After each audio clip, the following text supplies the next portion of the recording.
And honestly, I thought it was textbook Grove City college football. It wasn't to the point where, oh my God, we can't hear. And then we went to Oklahoma, and we were up 21-0, 5 minutes into the game, and we took the crowd out of it. Then we went to Vanderbilt, and it was like a home game for us. And part to shut down the run, kept them out of the end zone. And then offensively, do what we do. We run the football, we'll run it at you, we'll have long drives. We had all of that. And then, made opportunities that in the pass game. I mean, Ryan Heckathorn, certainly that jumps out the post for a big touchdown down the middle, but just efficient passing and when the opportunity presents itself, make a big play in the pass game, and we did. So I just thought, there was just textbook Grove City college football and a win against a great team. And you mentioned Ryan Heckathorn, the 65-yard run. It was kind of a day for guys who have been key contributors for a number of years, but maybe getting a little bit more of a prominent role. You mentioned Heckathorn's touchdown, and then Ian DeMary, 30 carries, 88-yard run when the Wolverines are pinned back in their own end at the 10. He goes 88 yards to the Westminster 2, tying the program record for longest run ever, 88 yards. Ian getting a lot more carries after Nico Flatty went down due to injury, and we'll talk about Nico in a minute. But they are veteran guys who've done a lot, played a lot of football. But to see them step forward when counted upon, just again another indication of Wolverine football. No, it is, and we talk about how do you play championship football, back to back, obviously conference titles, being in the NCAA playoffs. We've said you got to have depth. And, so when teams want to double Scott Frazier, you got to have Ryan Heckathorn who can make the big touchdown. When Nico Flatty goes down, you got to have an Ian DeMary that can pound the ball and go. And we've had other guys step in through this. I mean, Nate Traynor stepped in, an offensive lineman in that game. Bobby Benton's role was elevated in that game. So you talk about guys ready to step in, ready to play a big part. That's the kind of depth you have to have if you're going to be playing football past Thanksgiving. And I just think the Westminster game is again, a great picture of that. And we mentioned the guys that have been banged up, starting at the running back spot. Nico Flatty, who fortunately, it looked bad, certainly, and it was and I understand Nico thought maybe he'd suffered the same injury he had suffered as a freshman against W&J, but fortunately it sounds like, while significant, not to that level of seriousness. No, it isn't, and we've been blessed. And honestly, we were very blessed to have a bye week, because I think if we would have played the Saturday after Westminster, I don't know if we would have had we wouldn't have had everybody available that got banged up over the last couple weeks of the season. And we feel that there's a good chance we'll have everyone available as we go into Johns Hopkins. So just very beneficial for that bye week coming out of the Westminster game. Wolverines going to Westminster and winning 36-9, clinching a share of the conference title, along with W&J and Carnegie Mellon. It's really, since the W&J game, and we've talked, it's been playoff mode. To get to the playoffs, you had to win out, had the win over Teal, win over Waynesburg, and then the last two, Case Western Reserve, and then at Westminster. Obviously, the team responded very well being in playoff mode. And they have, we are not shy to talk to our guys about vision and where we want to go and how that drives decisions. And, when we tasted the NCAA playoffs, we're going to use everything for our good. And, we looked at the W&J loss and said, if we want to make the playoffs, even at that point, it wasn't a guarantee, but it certainly was not going to happen unless we won out. So we had to challenge our guys. We're in a 4-week playoff mode.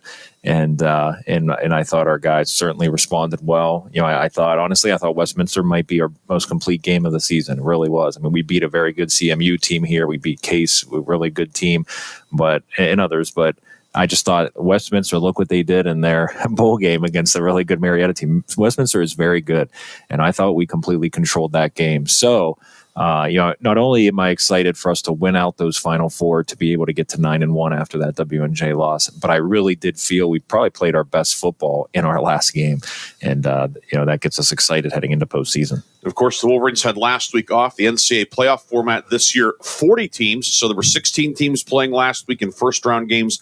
Those 8 winners joining 24 teams already in the second round to make a round of 32. So during the off week, what were some of the points of emphasis? How different or similar was it to the open date during the regular season, which this year fell in week 2? Honestly, very similar. Number one, it's about rest and getting healed up. And we certainly did a lot of that. A lot of guys did nothing last week. They just needed to get healthy. So that's number one. Number two, there's a lot of things with bye week. I'm just going to emphasize 2 right now. number one, a bye week is rest and get healthy. But number two, a big thing about it is self-evaluation. And I think that's what it does. Because when you're playing a game, you do look hard at your opponent and how they're going to align to things and certain things of that nature. Well, when you have an open date, especially at the end of the season, I was able to just look at our 10 regular season games. Hey, what did we do well? What concepts did we did well? What things should we maybe be maximizing on a little bit more? Hey, what things, wow, that's surprising. We really didn't go to that a whole lot, and our guys have a lot of freedom in our system. So just being able to look at, oh yeah, wow, in big situations, they didn't go to that a whole lot. So is this something we should focus on to remind guys, or maybe we should just say, hey, if we didn't use it, let's not do it. So all of those kind of things. So I would say the two things to highlight were rest, but then also just self-scouting. And I thought that was a great use of the bye week for us. It was also it was an opportunity for younger guys, because I know the full team was still here last week, for some of the young guys to get another week of reps as well in practice. Oh, it's everything. I think about teams that have consistently been good. I hear those coaches say, well, yeah, we practice 5 extra weeks than everybody else in the fall. When you're going to the national title, I think about Mount Union, teams of that nature that were consistently, they'd say, oh yeah, we practiced, our guys got that many extra reps and all that. And it is a benefit, as we've seen in postseason play. I think last year, having Susquehanna Cortland week, there's things I learned about our second team that has impacted who's first team right now in those final 2 weeks, because guys get better as the season goes on. Freshmen, for example, beginning of the year, they have no idea what's going on, but you get these extra weeks, you start seeing guys be more and more comfortable. So, that's something very excited for, to be in the postseason, and certainly a huge part of this whole process. Of course, in the postseason, maybe some of our listeners not aware, there are roster limits. The teams can only dress 58 men. When you and the coaching staff put together that, it's much like on Sundays in the National Football League, where teams, they have a 53-man roster and they can activate 45 or 46 depending on the third quarterback or whatever. So there are obviously there are constraints. How easy or not easy was it to put together the 58 guys that will be in uniform today? It's not easy in that. We have a big roster right now, so there's as many guys not suiting up as are. I mean, that's never easy, because you want to. Truly, everyone has a huge role of why we're in this game, and you'd want everyone to be there. But we're going to use everything for our good. A lot of it, and this is why special teams are so important. It comes down to, obviously you got your natural number twos. Your second quarterback's going to go. Your second, linebacker's going to go. But after you get through your first and second team, there's a few spots left, and that's where it comes down to special teams. And and I just think why that's so why I emphasize that is it truly is all three phases, and you see that. I mean, there are certain guys that even though they maybe haven't played much at all, if at all, with the first group on offense or defense, they're guys that we say, hey, to win this game, we're going to need them on special teams. And so it's hard. A lot of the determining factor is simply our two deep, and then those key special teams contributors, and that's how we decide who are the 58 that are going to suit up. And maybe come down to, you take one extra safety or one extra running back or something, all those things. Correct. Special teams being a big factor in that. Grove City taking on Johns Hopkins in the second round of the NCAA playoffs. Kickoff coming up at 12 o'clock. Coach and I are going to take a break. When we come back, it was a big week for the Wolverines in terms of the all-PAC teams. 18 players honored, 6 on the first team, 6 on the second team, and then 6 who were honorable mention. Actually, 8 technically. We had a couple double-duty guys honored as honorable mention as well. Coach and I will talk about the all-PAC honorees when we come back. And then later on, we will take a deeper look at today's opponent, Johns Hopkins, the Blue Jays. They went to the national quarterfinals last year. Another strong season, 9-1 for the guys in Baltimore. We'll talk about that, all that, and much, much more. This is the Andrew DiDonato Show on the Wolverines Sports Network.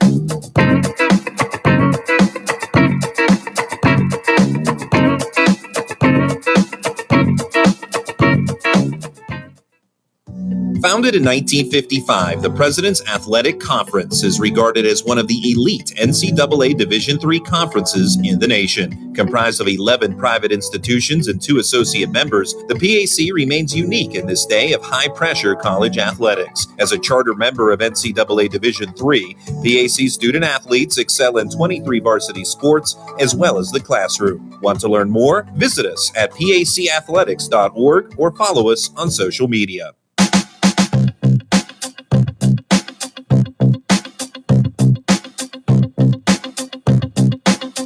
Welcome back to the Andrew DiDonato Show here on the Wolverine Sports Network. Ryan Briggs here along with Grove City College head football coach Andrew DiDonato. Coach, earlier last week, again, one of those things, it seems like it was a long time ago, it was a week and a half ago, just the way that this whole off week and everything has things a bit off kilter. But the 11 football coaches of the President's Athletic Conference got together and selected the all-PAC teams, and the Wolverines, not surprisingly, when you go 9-1 and get a share of the conference title, the Wolverines well represented. 6 men earning first team, punter Dan Barabay, linebacker Ben Bladel, center Brady Brungard, running back Nico Flatty, wide receiver Scott Frazier, and safety Jason Minch, all on the first team. Second teamers linebacker Caleb Brubaker, cornerback Bowden Davidson, linebacker Jack Jolly, tackle Luke Jolly, defensive end Bryce Spolnick, and kicker Daniel Sullivan. And then Bowden is honorable mention all PACs, a kick returner. Daniel Sullivan, honorable mention at wide receiver. And then also honorable mention nose tackle Kobe Bonanno, guard Nate Brady, tackle Dalton Four, safety Ryan Montgomery, quarterback Logan Pfeiffer, and fullback Robert Tamburino. 18 men recognized. Certainly there are a lot of other guys, I'm sure that their hat could have been in the mix as well, but great representation for the Wolverines on what is really a loaded all-conference team. It is. I mean, when you think about an 11-team league, you only get 12 on O and 12 on D, for example, per team. I know 11 are on the field, but there's always a 12th because you want to have four defensive linemen, 4 linebackers, 4 DBs, and then an all-purpose player on offense. But my point in saying that is there are not a lot of spots for an 11-team league. So to have 18 different guys, but 20 spots recognized by Grove City College is unbelievable. It's a testament of, going 9-1, and then, certainly in this league over the last 2 years, a couple years, I mean, I think we're 20-1 or something in our last whatever many games. I don't know what it is, but I just appreciate this conference is so good. I just think 3 teams that are playing in the national playoffs this weekend, to have 20 different spots honored by Grove City is just remarkable. Proud of our guys, and just proud of the representation within first team, second team, and honorable mention. And of course, you are in this meeting, and this is a face-to-face, in-person meeting where the balloting and the discussion takes place. Coaches, they're there to be able to vouch for their players, and also to maybe have to defend their vote. This is certainly this is not a willy-nilly process. No, it's in depth. It's all we talk about everything. I think I'm okay to say it. We even when voting happens, it happens out loud. So it's you truly make known what you feel. And some of the guys that are on second team, it's unbelievable in this league. You're talking about guys statistically that are amazing that, so to be on the team, number one, is unbelievably difficult. But to be a first team represented on the first team, just for us to have as many guys that were there as well with 6 different individuals, just remarkable. I know we're just looking at the second team linebackers as an example, Caleb Brubaker and Jack Jolly, who are outstanding football players. And then you look at it and say, then the other thing is, well, who would you take off? Well, the Corey brothers from Carnegie Mellon are outstanding. Justin Johns from W&J is outstanding. Ben Bladel, of course, we know him very well. Just that's one position, just as an example of the depth in this league. I would think that if there were some league of leagues, if you will, where the all-PAC all-stars, if you will, were going and playing other conferences, I think these guys are going to put a lot in the win column. Yeah, I would argue. I think all of them we could talk through, but I think 2 that jump out. Number 1 is linebacker to me. You hit the nail on the head. I mean, honestly, I don't know how there's a better first and second unit in the country. It just is. I mean, when you think about with our guys, the Corey brothers at CMU, Justin Johns, you already mentioned. I mean, it's incredible. The other would be receiver. I mean, you have 1,000-yard receiver, one of the top in the country, that was second team because you only get 2 receivers. Yeah. And obviously your Bless Scott's one of them, but W&J alone has 2 1,000-yard receivers. That's not even counting the other guys in this league who did amazing things. So that's just another one. I think the linebacker on defense and the receiver on offense, when you just look at that and you think, wait, these guys are second team? It just shows you how good this league is. Yeah. John Peduzzi from W&J and Noah Coyne, those are the second team receivers. Those are guys who would have probably gotten votes preseason offensive player of the year. Correct, in the league. Exactly. That's just how good this conference is. The first team receivers, of course, Scott Frazier and then Jacob McCosco from W&J. And looking at the first teamers, Ben Bladel, Brady Brungard, Nico Flatty, Scott Frazier, all returning as first team guys. But I wanted to talk a little bit about the 2 guys who are the 2 newcomers on the first team. First, the punter, Dan Barabay, leading the league in gross average this year, twice named PAC Special Teams Player of the Week this year. what a great year he had. Fortunately, the Wolverines did not have to use him a ton in the regular season, but when called upon, he performed at a high level. Yeah, and I just think it's a perfect picture of why we're sitting here back in the playoffs. I mean, the last 2 years, I go back to beating CMU last year, him putting out of our own end zone from the 1 yard line. I mean, and then this year, look at the Case game. I mean, some of those punts, the flip field position. I mean, those are specific games to highlight. I could highlight a lot more, but he was unbelievable punting, not just this year, but the last 2 seasons. And I think that first team honor is a picture of how much he's meant to our run these last 2 seasons. And then Jason Minch, a guy, I think sometimes in sports, just as somebody that works, in sports, as a sports fan and so forth, that sometimes that players that do one thing really well, be it hit home runs or steal bases or shoot the 3-pointer or score goals or whatever, they maybe tend to get a little, I won't say overrated, but they get maybe a little bit more of the spotlight, relatively speaking, than the player that does everything well. Yeah. And Jason Minch, I think, is the guy that does everything well,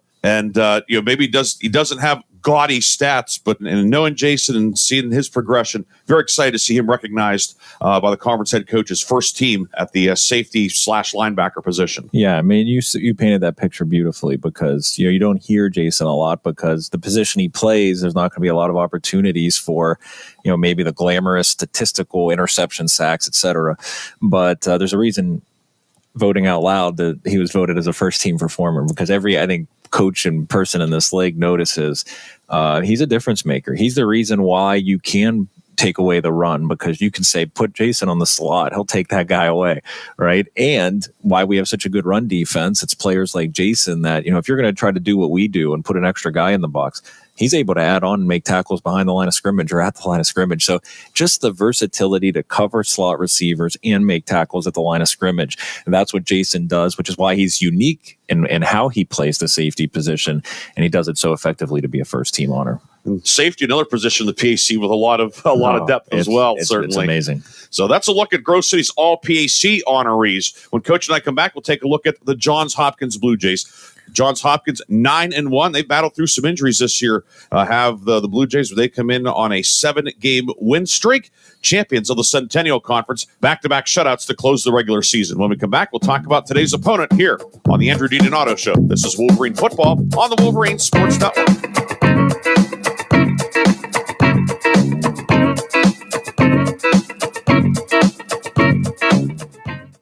Tom has been a teacher for over 40 years. One day, I think one of the students had asked the question and he didn't remember the answer. And I also noticed that he was letting his class out earlier than they were supposed to let out. I was really starting to worry. Levi and I talked about how it would change our lives, but he was there beside me.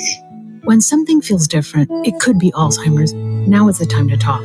Visit alz.org/ourstories to learn more. A message from the Alzheimer's Association and the Ad Council.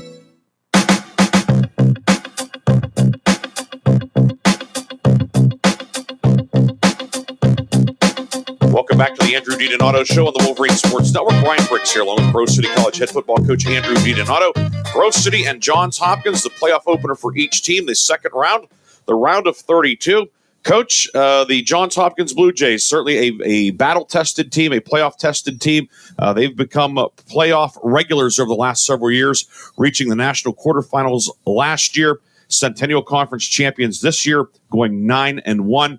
And when you look at this team, Coach, it's a veteran team. Certainly, we look at the two deep and the stats and all that, but you've had a chance to review some film. What jumps out at you about what is no doubt a very, very strong team? Yeah, first of all, I think this is a great matchup. I think the NCAA, I know there's many things that go into pairing it, but could not have put together two teams that I think match up very similar to each other. One thing that stands out is there's a reason they were a quarterfinal team a year ago. They do not make mistakes at all. I think about their defense. You talk about being a gap sound defense, everybody in the right spot, every single play. That's Johns Hopkins.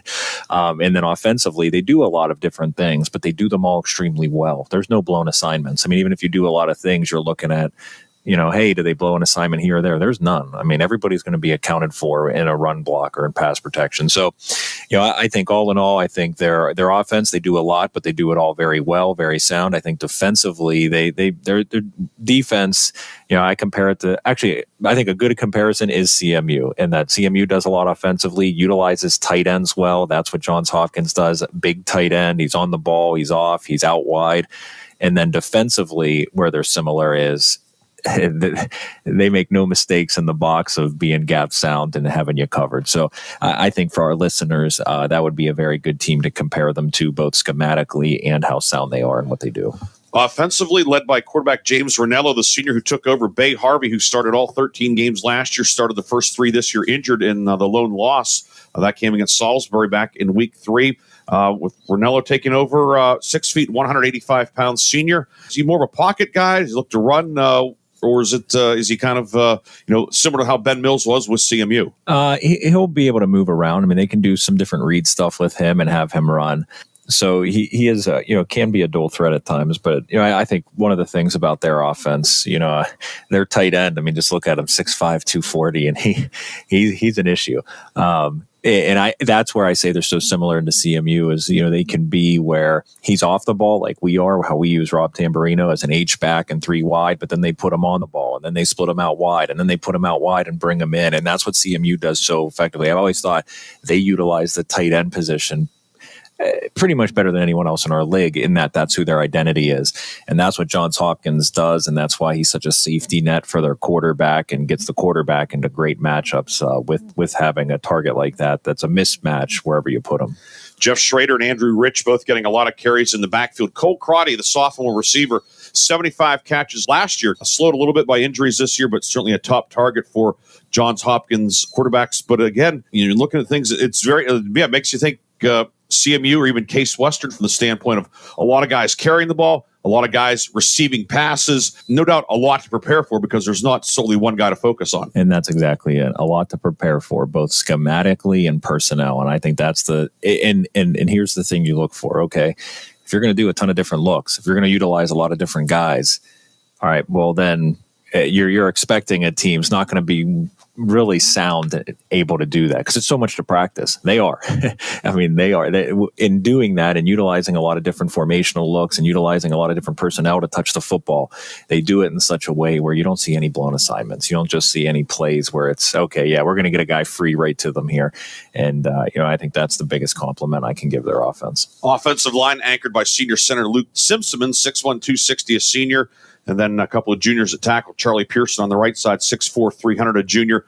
Michael Nwosu on the other side, 6'3", 280-pound junior left tackle. Defensively, they list a four-man front. Is it primarily a 4-3 or 4-2-5 defense? It is. You can say a 4-2-5. That's what I would look at it as. And again, the reason we say that is just like Jason mentioned, that guy, kind of like an outside linebacker to the wide side of the field, plays more as a safety type. So for our listeners, that's what we're saying there. Yeah, an even front. They will go to a bear sometimes in a heavy set. They can go to an odd front on a third down, but you're going to see an even front from them. Gap sound is what I would say. They're always going to have somebody in every one of those. And I think that's what they do extremely well. And they do it so many different ways. They'll use the safety from the field, the safety from the boundary. They'll still move the backers, move them around and bring an extra guy down. So an even front, but where I'm really impressed with them is how many different ways and how many different guys they utilize to be in the box, that area where the offensive line is, and to fill in every gap. They'll use multiple guys, multiple safeties to come down, give you different pictures, and that's what they do well. The two linebackers, Oliver Craddock and Cole Peters, both seniors. They were the top two tacklers on the team last year. Both had 3 picks last year. They're both leading the defense again this year in tackles. Quality linebacking, as we talked in our previous segment. These top-notch teams all have great linebackers, and Johns Hopkins, they fit that to a T. Yeah, I'm convinced at this point. I don't know how you're playing at this point in Division III football without it. I mean, you got to have linebackers that can run sideline to sideline. Offenses are too good. Offenses can spread you out. Offenses can pack it in. And you got to have guys that are physical enough when you pack it in to take on 300-pound offensive linemen and defeat blocks. And you have to be able to get in the pass game and get in those throwing windows. And unless you can do both at this point, I don't know how you're playing in past Thanksgiving. And we talked about the PAC, how good it is. And there's a reason Johns Hopkins is a one-loss team that we're playing at this point in the season. They're to fit in just like all those guys we talked about. Johns Hopkins closing the regular season with consecutive shutouts as well. Hopkins are ranked in a number of defensive categories, as are the Wolverines. Special teams-wise, do they do a lot? I would say no, they don't do a whole lot. More sound. Probably I'm comparing that to Westminster, and I say this to Westminster's credit. I mean, they have about 17 different punt formations. We had to practice the week before. We're not practicing 17 different punt formations. They have had an extra week to prepare. So correct. They might. But, they'll give you different looks, but they're just sound. Again, I think that's the biggest compliment I can give Johns Hopkins. I mean, they, for example, coverage lanes on kickoff. There's not going to be a guy who tries to get cute and go a different way to get to the returner that opens up a seam. No, you know where they're going to be, and they're going to be there. Punt protection. You can disguise different blitzes to in order to try to get to the punter, but protection-wise, every guy you send is going to be accounted for. I mean, that's the kind of stuff I'm talking about. They're just so sound in what they do, and that's what we pride ourselves on, and that's why it goes back to my first point, why this is such a fun matchup in all three phases, including special teams. Coach, what are a couple of keys for the Wolverines to go to Baltimore, take down Johns Hopkins, and advance to the round of 16? It is the Grove City recipe. We're going to have to run the football against a team that wants to load the box. That's number one. And again, we're going to throw it, but number one, you have to establish a run. And that's what we pride ourselves on. That's going to be task number one.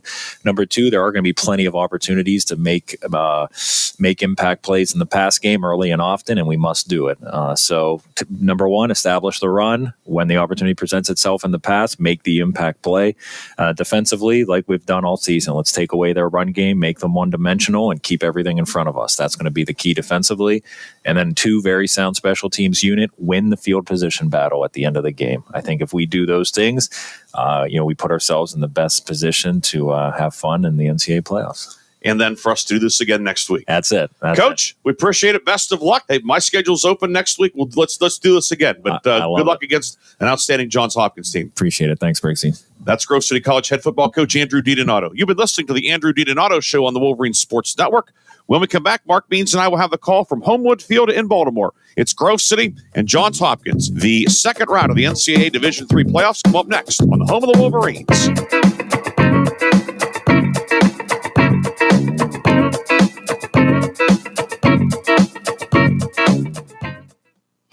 This is Grove City College President Paul McNulty. Grove City College is a highly ranked national liberal arts college where your formation is viewed holistically, embracing mind, heart, and hand. You'll discover your calling and be equipped to pursue it. You'll also be a part of a community of purpose and principle. Faithfulness to this mission is one of our core values. Learn more about us at gcc.edu.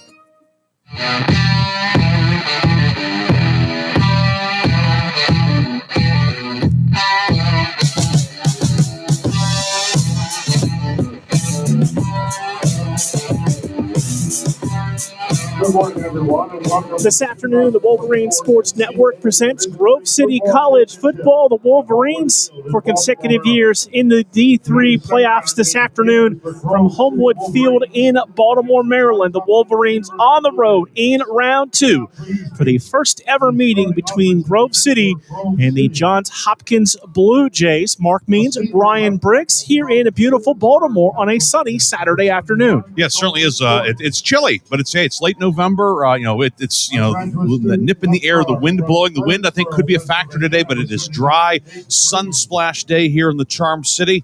And the two outstanding football teams, two teams that are both ranked in the top 20 in both the coaches poll and the D3Football.com poll. And two teams, a lot of similarities. We heard Coach DiDonato talk about it. The similarities. Both these teams love to play defense and just stonewall you, two of the top scoring defenses in the country.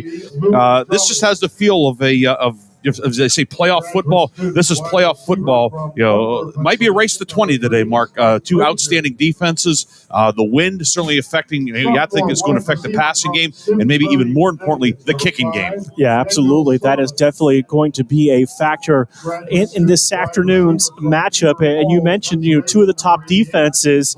The Blue Jays giving up about 11.3 points per game. Grove City 10.9. So you round up, both teams only giving up about 11 points per game. And this Blue Jay defense, they have not given up a single point in 9 quarters. Yeah, back-to-back shutouts to close the regular season. This is a stout unit. Of course, Grove City's faced a number of great defenses. This may be the stiffest test of the season. Certainly Carnegie Mellon, an outstanding defense. W&J, and we saw a really good Westminster defense a couple of weeks ago. But this Johns Hopkins unit, as we heard Coach DiDonato saying, they are just so sound. They are where they're supposed to be, so that they're well-schooled, they're disciplined, and they are physically talented as well at all 3 levels. An experienced secondary, strong front 4, active linebackers. They have the Centennial Conference Defensive Player of the Year, Matthew Conkle, at a defensive end spot. They call him the Rover, which means he's going to be everywhere. Keep an eye on him. And then Carter Hogg Jr., nickelback, plays a lot like what Jason Minch does for Grove City. A guy, he might be at the line of scrimmage. He might be deep middle. He might be underneath, but he is a guy that can make plays happen as well.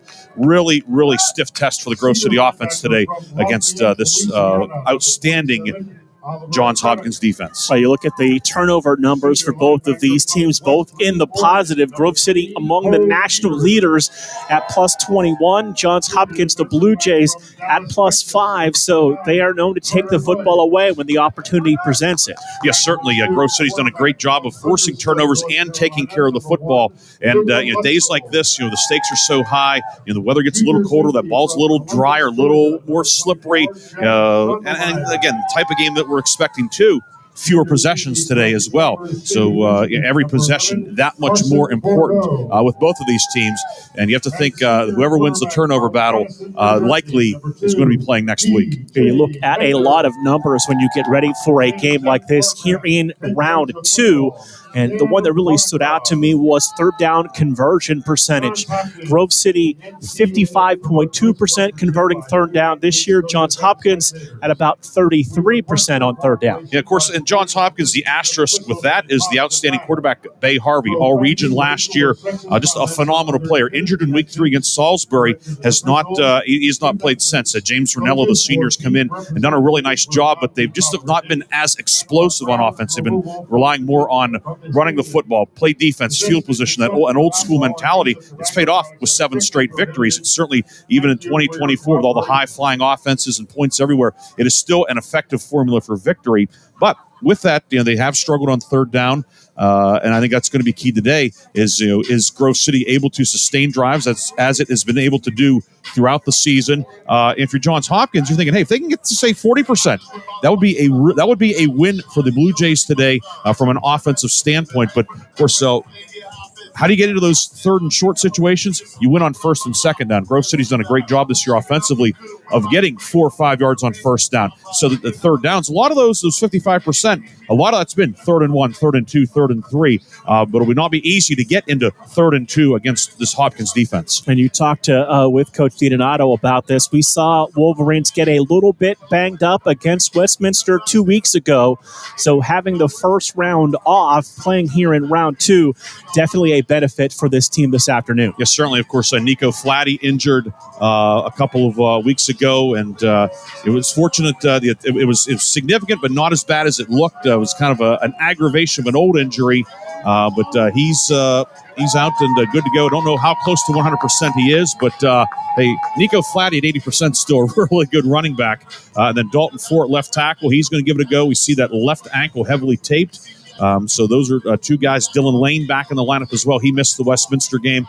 But what we did see was outstanding performances from Nathan Trainer at left tackle and Bobby Benton at right guard against Westminster. But so the Wolverines glad to have their front 5 back, because then what it also does, then you think about when they go to the heavy package. Now Bobby Benton plugs in there. You go to the 7th lineman, it's Brock Carroll.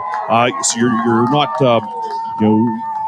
you have your regular guys in regular spots. And and yes, the guys, they're schooled in other spots, but you want to have your best 5 in their best 5 spots, and that's what the Wolverines will be having here to start out today's game. And you know how many times I've been told, whether it was the playoff games last year or just road games the last several years, boy, your fan base travels well. They have done that again today. Yeah, we look across the way here at Homewood Field, and it's a sea of red across the way. Let's say right now, probably I would say 55-45 Grove City here. Of course, Johns Hopkins, like just about every school, is on Thanksgiving break. And also, too, Hopkins, they have a national appeal in terms you look at the roster. Whereas certainly Grove City has guys from all corners of the United States too, but especially Johns Hopkins. It's they have a lot of the push pins on the map everywhere. And Grove City, of course, really the base in Western Pennsylvania, and then a lot of guys too from Central Pennsylvania, Eastern Pennsylvania, the Maryland area, able to come here. What a treat it is for those guys to be able to come here and play. Very close to home. You think of like a Caleb Brubaker, who's from Mechanicsburg, just up the road. Derek Lambert, wide receiver, long snapper from Garden Spot. Nate Brady, starting guard. He's from the Reading area, a little further east, but still not that far to come down here to Baltimore. And really great opportunity against an outstanding opponent, Johns Hopkins, who went to the national quarterfinals last year. Grove City made it to the second round. One of these teams is going to be in the round of 16. You listen to a lot of the pundits and so forth speak, and I think you agree. Number one, this may be the marquee matchup in round 2 of the 16, and there are a number of really good ones, but this one, considering the quality of the teams and so forth, the type of close game you expect, and then also too a close game. This is going to be one, I think, much like the 2 playoff games last year. I think this was going to come down to the final 2 minutes. Yeah, absolutely. A lot of people looking at that fact, and we are going to step aside for our break. When we come back, we'll have to kick off this one here on the Wolverine Sports Network. Grove City College is a Christian college where you'll be challenged academically and nourished spiritually, where you can determine your calling and understand how to pursue it, and where you'll be a part of a community of purpose and principle. An excellent education is at the heart of the Grove City College experience, coupled with a commitment to faith and a mission to keep higher education affordable. I'm Grove City College President Paul McNulty, inviting you to visit gcc.edu to learn more. My name is Jim. I'm a veteran, and I lost both legs in Vietnam. My victory was proving that disability is not a limitation. I'm Julius. I'm a veteran. My victory was going from homeless to home. At DAV, we're on a mission, helping veterans of all generations get the benefits they've earned. I'm Cece. My victory was finishing my education. When America's veterans win, we all win. Help us support more victories for veterans. Go to DAV.org. Hey, there he is. How's it going? I'm having a stroke. Are you going to shake my hand or what? I'm having a stroke.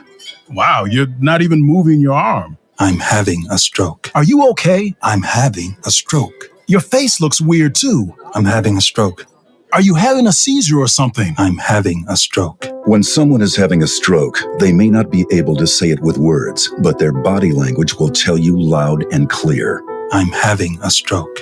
You just need to know the sudden signs. Look for FAST, F-A-S-T. F, face drooping. A, arm weakness. Or S, speech difficulty. Then T, time. Time to call 911 immediately, because the sooner they get to the hospital, the sooner they'll get treatment. And that can make a remarkable difference in their recovery. Know the sudden signs. Face, arm, speech, time. Spot a stroke fast. Visit strokeassociation.org. Brought to you by the American Stroke Association and the Ad Council. You don't usually get a stock tip from a 16-year-old, but I'm here to tell you about a different kind of stock. It's called Better Futures, a stock for social change that's not about making money. Instead, you invest to help students like me go to college, which ends up making the future better for all of us. My name is Alicia, and I'm your dividend. Invest in better futures with UNCF. Visit uncf.org/invest. A mind is a terrible thing to waste, but a wonderful thing to invest in. Brought to you by UNCF and the Ad Council. When I was little, I didn't talk for a long time. I was sensitive to lights and sounds, so I built secret hiding places where they couldn't get in. Sometimes I did the same things over and over, until one day I found out I had autism. My family got me help. Slowly, I learned how to live with it better. Early intervention can make a lifetime of difference. Learn the signs at autismspeaks.org/signs. Brought to you by Autism Speaks and the Ad Council.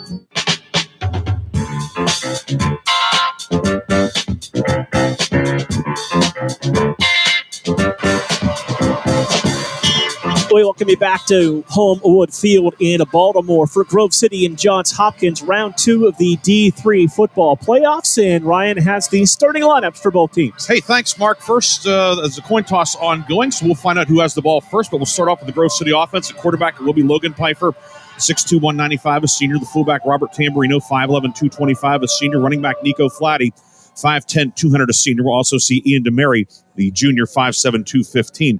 Receivers, Daniel Sullivan, 5'10", 160, a sophomore. Scott Frazier, 6'4", 205, a senior.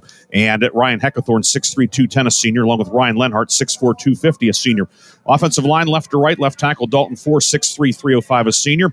Nate Brady at left guard, 6 feet, 295, a senior. Brady Brungard, the center, 5'11", 295, a senior. Dylan Lane at right guard, 6'2", 285, a senior. Luke Jolly, 6'8", 305, a junior at right tackle.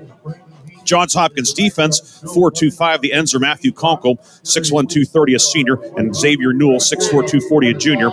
Isaac Ricordi, 5'9", 255, junior. At defensive tackle, the noseman, Will Seibert, 6'3", 260, a sophomore. Linebackers, Cole Peters, 5'10", 200, a senior, and Oliver Craddock, 6 feet, 225, a senior. The nickelback, Carter Hogg, 6'1", 205, a junior. The defensive backfield, the corners are Luca Lutzel, 6'2", 180. He is a grad student. PJ Penders on the other side, 5'10", 180, a senior. Safeties are Carson Bordeaux, 5'11", 195, a junior, and Jack Schondelmeyer, 5'11", 180, a junior. Johns Hopkins offense will be led by quarterback James Ranello, 6 feet, 185, a senior. Jeff Schroeder at running back, 5'11", 195, a junior. The receivers, Cole Crotty, 6'1", 180, a sophomore. EJ Tallarico, 6 feet, 180, a senior. And Robbie Enright, 6'1", 180, a sophomore. The tight end is Will Leger, 6'5", 240, a grad student. Left tackle, Michael Nwosu, 6'3", 280, a junior. Will Livingston will draw into the starting lineup at left guard, the junior, 6'3", 295. Luke Simpson at center, 6'1", 260, a senior. Cam Vaughn at right guard, 6'2", 275, a sophomore. Charlie Pearson, the right tackle, a junior, 6'4", 300. The Grove City defense, 3-3-5 alignment. The ends are Jordan Karcheski, 6'4", 260, a junior, and Bryce Spolnick, 6'2", 260, a senior. Kobe Bananos, the noseman, 6'3", 295, a senior. Linebackers, Ben Bladel, 6 feet, 225, a junior. Jack Jolly, 6 feet, 215, a junior.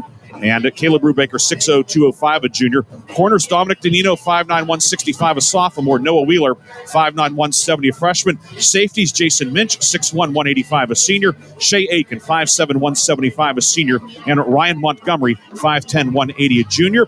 Grove City won the toss and elected to defer its option to the second half. Wolverines will kick off on a very windy Saturday afternoon. Wolverines going left to right away from the scoreboard. And to tell you all about today's game, here's Mark Means. Thank you very much, Ryan. Daniel Sullivan ready to kick. Wolverines red pants, white jerseys with the red numbers, white helmets with the bricks down the center of the Blue Jays. Black pants, black jerseys with blue numbers trimmed in white.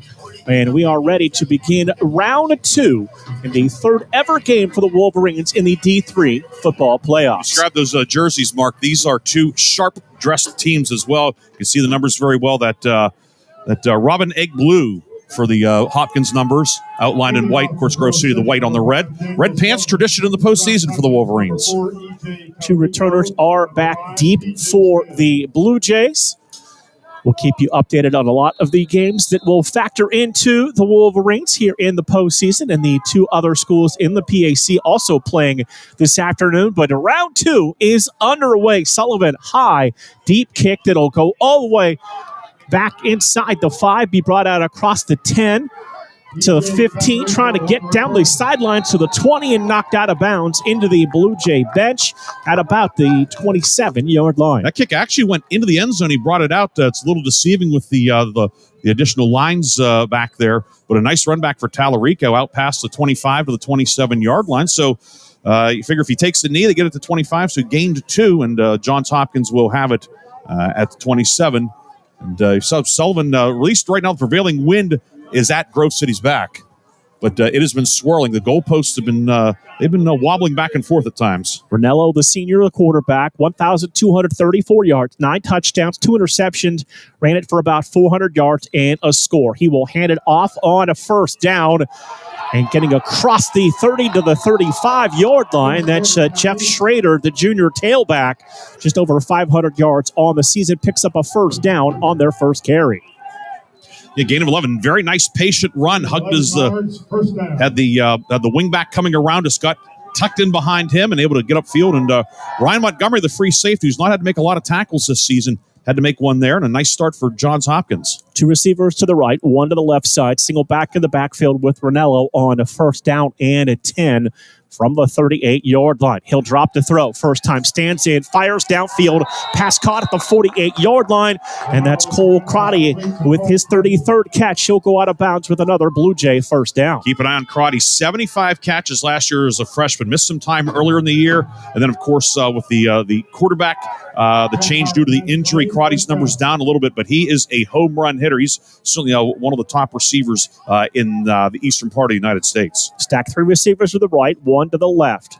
Ranello claps, takes the snap. He'll drop the throw again. Has time. Loops one downfield, looking for his big receiver out there in double coverage. And Will Leger going to come down with the football. And the Blue Jays putting it up early. Yeah, the Leger, the tight end, they flexed him out, went right down the sideline, used that big frame, 6'5", 240, and quickly back to the line of scrimmage. Single receiver to the right, trips to the left side.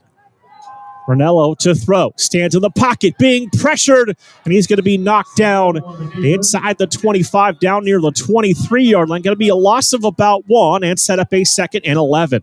Ben Bladel flushed him, got a piece of, then Kobe Bonanno finished him off. It's going to be a loss of 1, so officially it'll be a sack, a loss of 1. But the first couple plays, Johns Hopkins did a good job doubling Bladel that time. He beat the single blocker, able to flush Ranello, and then Kobe Bonanno staying at home, doing his job, and it's a short loss.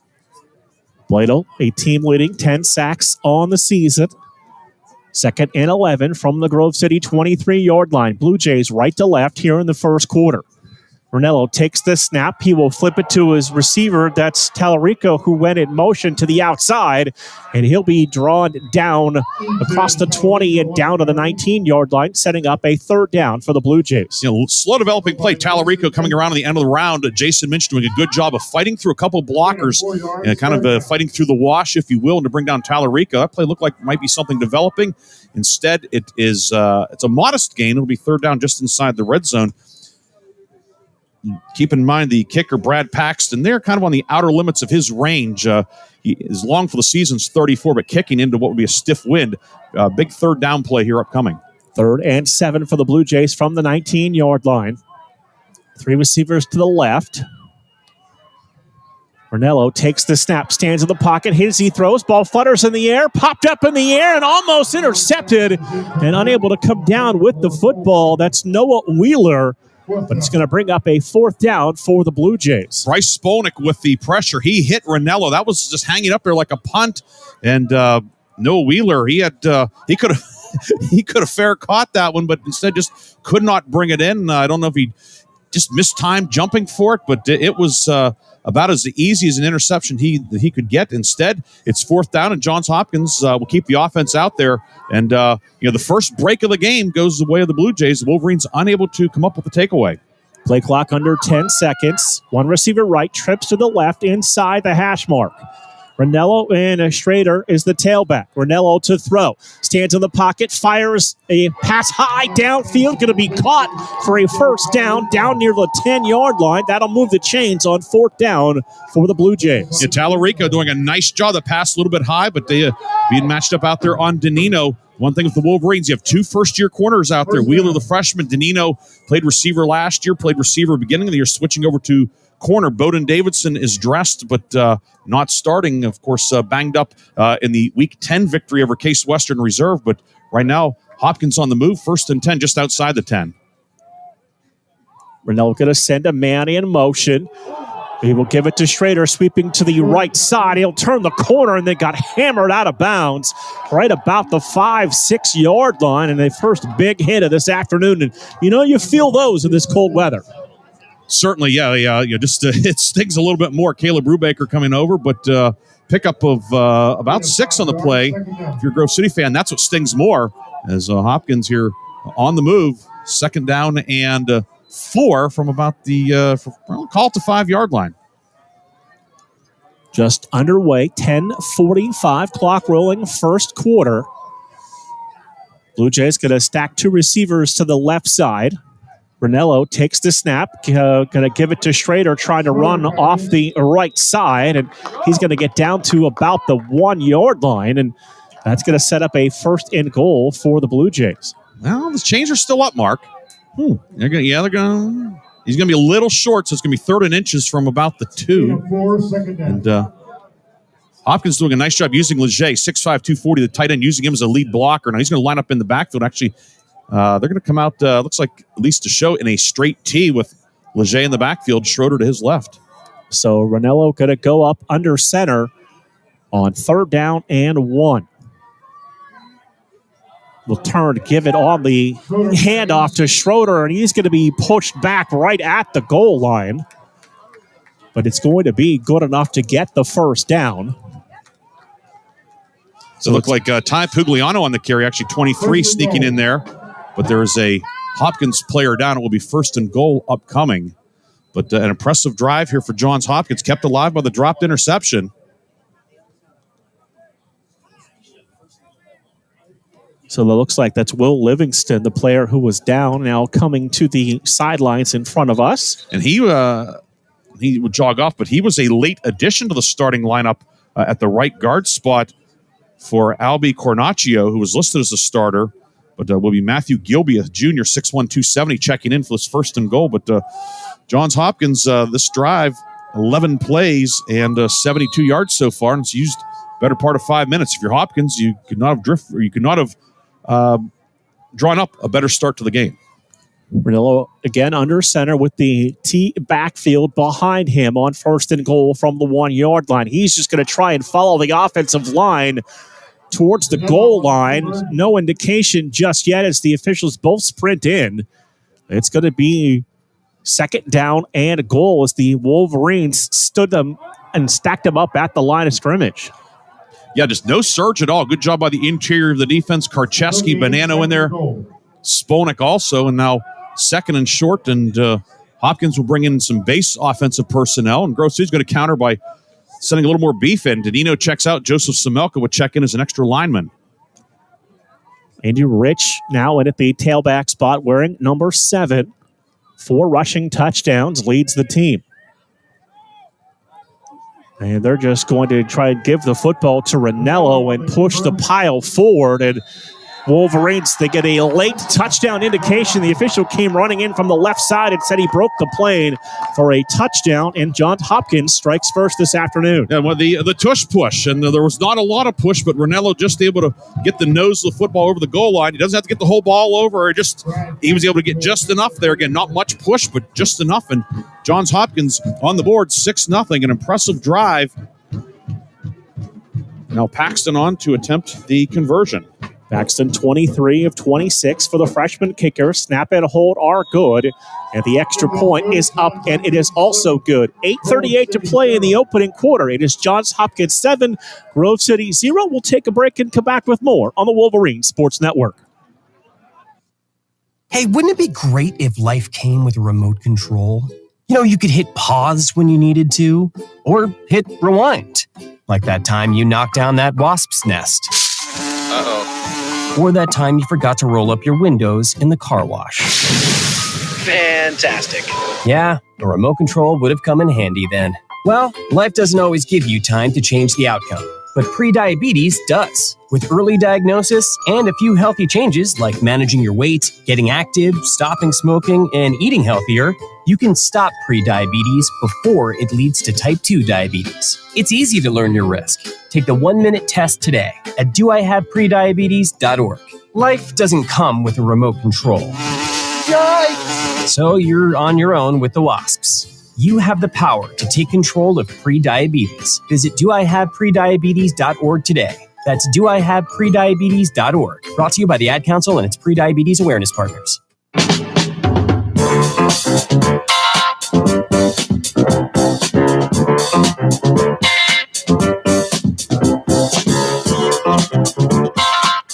Ranello's second rushing touchdown of the season gives the Blue Jays a 7-0 lead. Now Grove City set to get their hands back on the football. Danino and Akid back deep just inside the 10-yard line.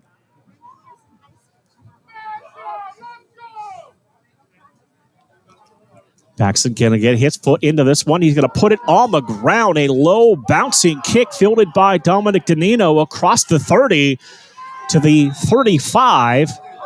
And that's going to give Grove City good field position on that bouncing kick, and they'll start at the 35-yard line. Yeah, kicking, of course, into the wind, and I don't know if he mishit it a little bit, but it hit. And then Anthony Brunette, the up man, did a good job of letting it go past. Danino fielded it on the hop at about the 20 and out to the 34. Call it the 34, but nice starting field position for Grove City as the Wolverines look to answer. And we do see Nico Flatty in the backfield with Logan Pfeiffer. Logan Pfeiffer, 2,013 yards, 20 touchdowns, 5 interceptions. Gives the ball to Nico Flatty on first down, and Nico Flatty is going to be knocked down in his tracks in the backfield. That's going to be about a 2-yard loss and set up second down and 12. Yeah, Carter Hogg got him low, and then Xavier Newell flattened him down. You always hear about a high-low. That was a high-low there, and Flatty, welcome back, Nico. Loss of 1, but he popped back up. He'll check out for the second down play as Ian DeMary in. Single receivers to each side, both fullbacks in the backfield in Tamburino and Brunette. Play clock now down under 10 seconds.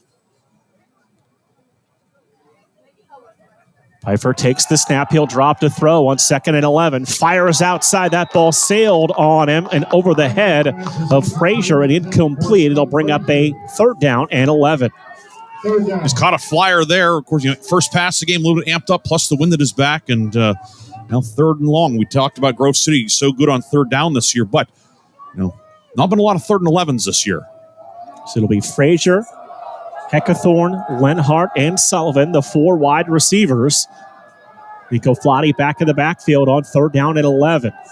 Blue Jays showing pressure. Now they'll bail out. Pfeiffer to throw. Going to go downfield, and a diving catch almost made at the 45-yard line off the hands of Ryan Heckathorn, and it brings up 4th down for the Wolverines. He was open. Just throw a little bit behind him, and the Wolverines go 3 and out.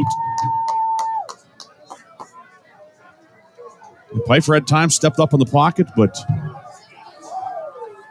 Daniel Barabay, first team all PAC punter, will punt it away. Has the wind at his back. Need for him to get a hold of one like he did against Case Western. We had 3 50-plus punts.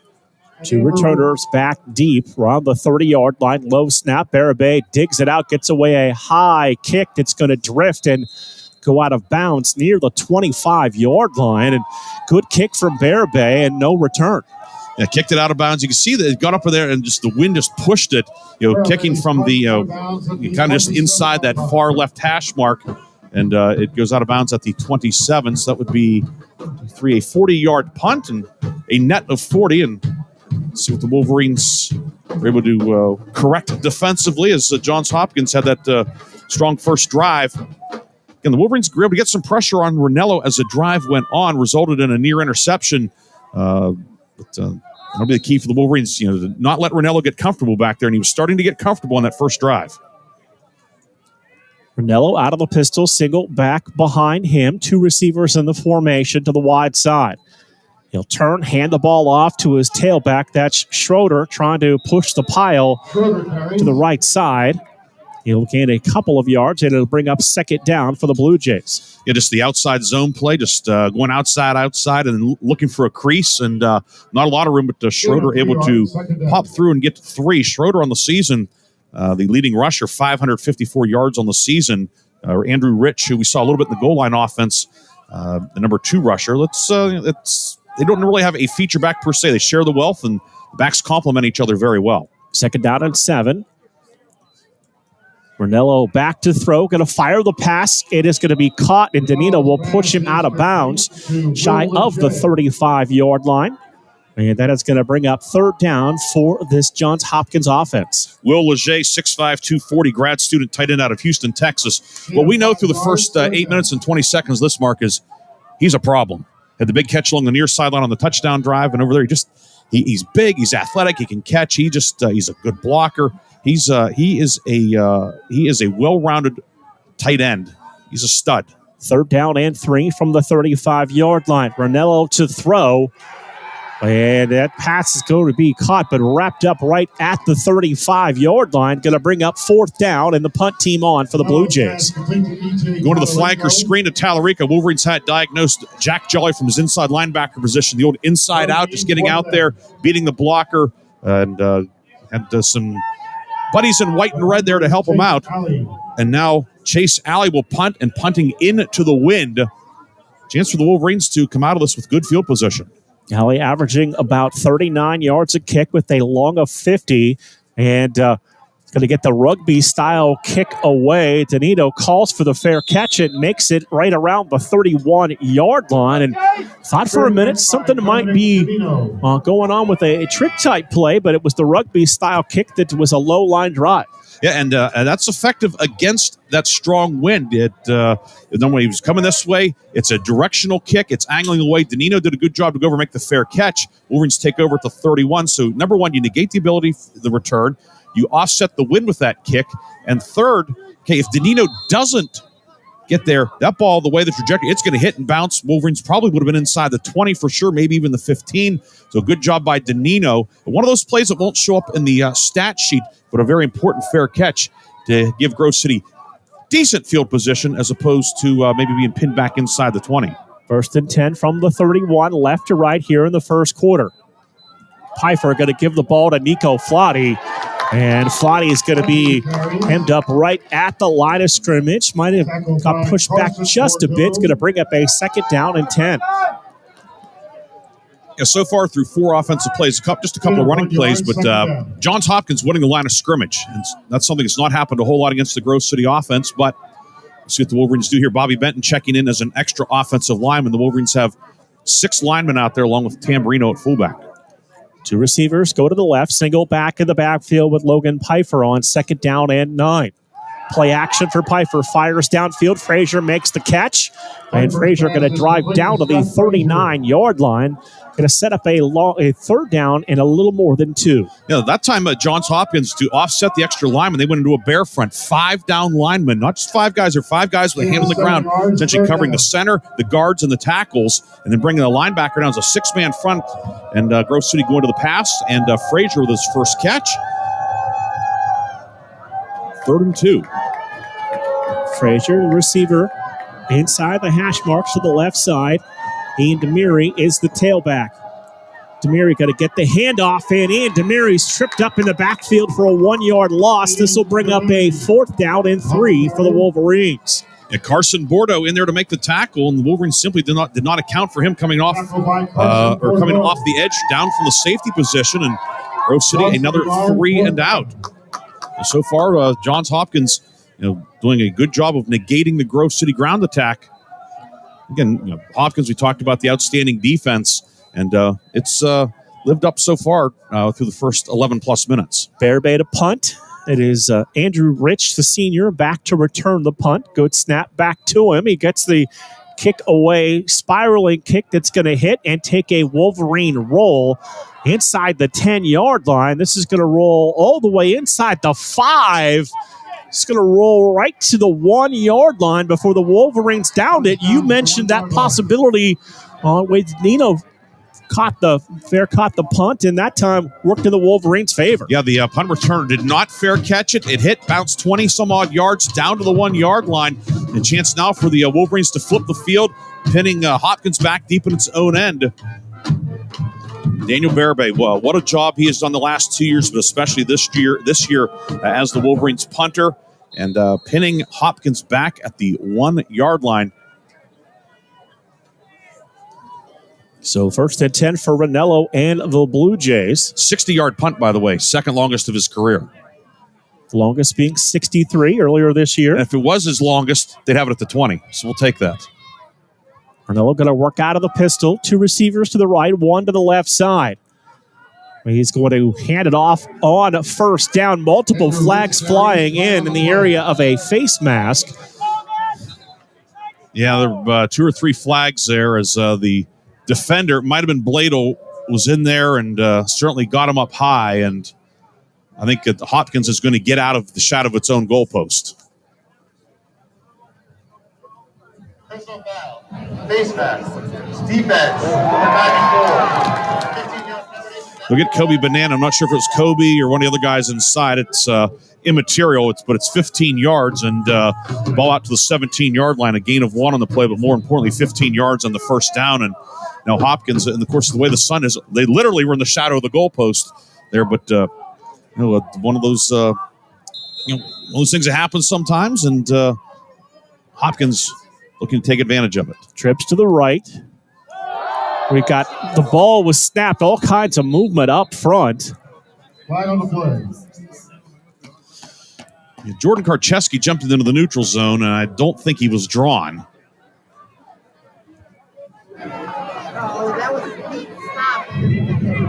Offside. Defense. It was Karcheski. So the Wolverines have given Johns Hopkins 20 yards in the last 2 plays. And you think here early on, mistakes favor the team making, victory favors the team making the fewest mistakes. Wolverines, 2 penalties here, dropped interception. I mean, that's 3 right there. Team that doesn't make a lot of mistakes has made a couple here in the early going. 1st and 10 from the 22-yard line. Ranello to throw it.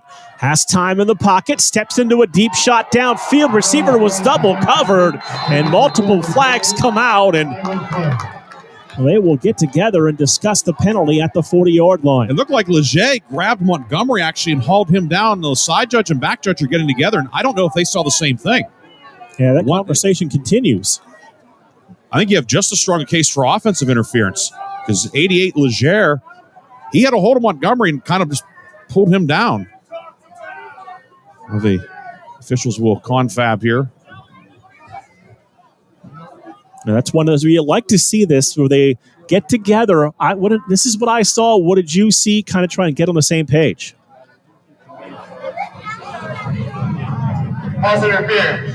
Defense. So we'll get Montgomery with the pass interference. That one's that's a tough one. Again, they're jockeying down the field, but you saw Leger, grabbed him up high around the shoulder pad, just pulled him down because he knew he wasn't going to be able to get to the ball. It was a heads up move by Leger, and able to get the flag on Montgomery, 15 yards. So 3rd straight penalty on the Wolverines here. 1st and 10 from the 37-yard line. 1 receiver to the left. 1 to the right, 2 to the left. They will give it to Andrew Rich, number 7, who tried to cut back between the hash marks, and he'll get forward for just about a yard, and it'll bring up a 2nd down and call it a long 8. And Jack Jolly there staying at home. Rich kind of went outside and cut it back up in, looking for a hole, making that 90-degree turn, but ran right into Jack Jolly. 2nd down and 8 for the Blue Jays. Twins to each side of the formation. Ranello going to work out of the pistol, single back with him. Play clock going to go down under 10 seconds. Now under 5. Ranello claps, takes the snap. He'll drop to throw, stands in the pocket, fires underneath, and that pass is going to fall incomplete. It's going to bring up a 3rd down and 8 for the Blue Jays. Jack Jolly drifting back in zone coverage. If that pass was actually a better pass, it would have been an interception, but just kind of threw it low and away, and Jolly was able to reach down and knock it down for sure, but 3rd and 8. Jack Jolly making his presence known here in this first quarter drive.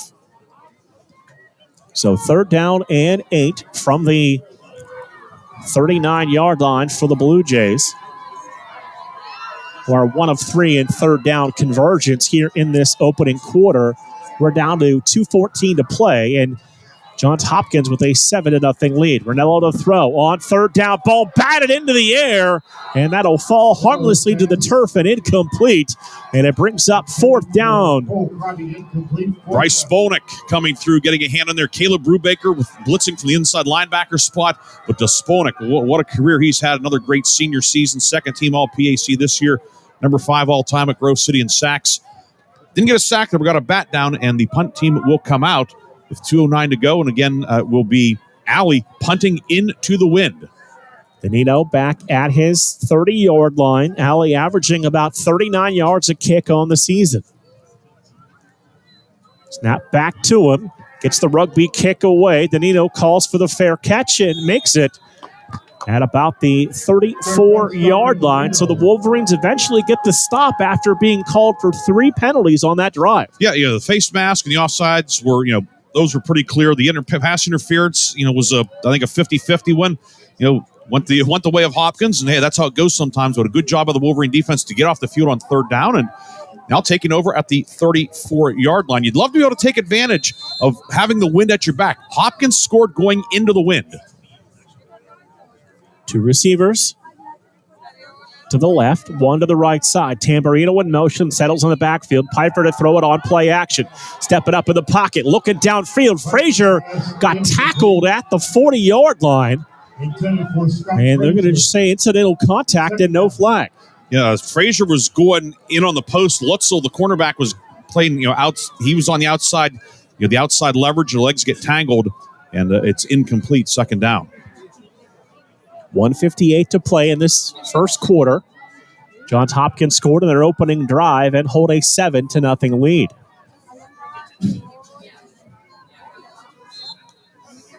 Two receivers again to the left. It's Sullivan to the right side. Tamburino in motion, settles in the backfield.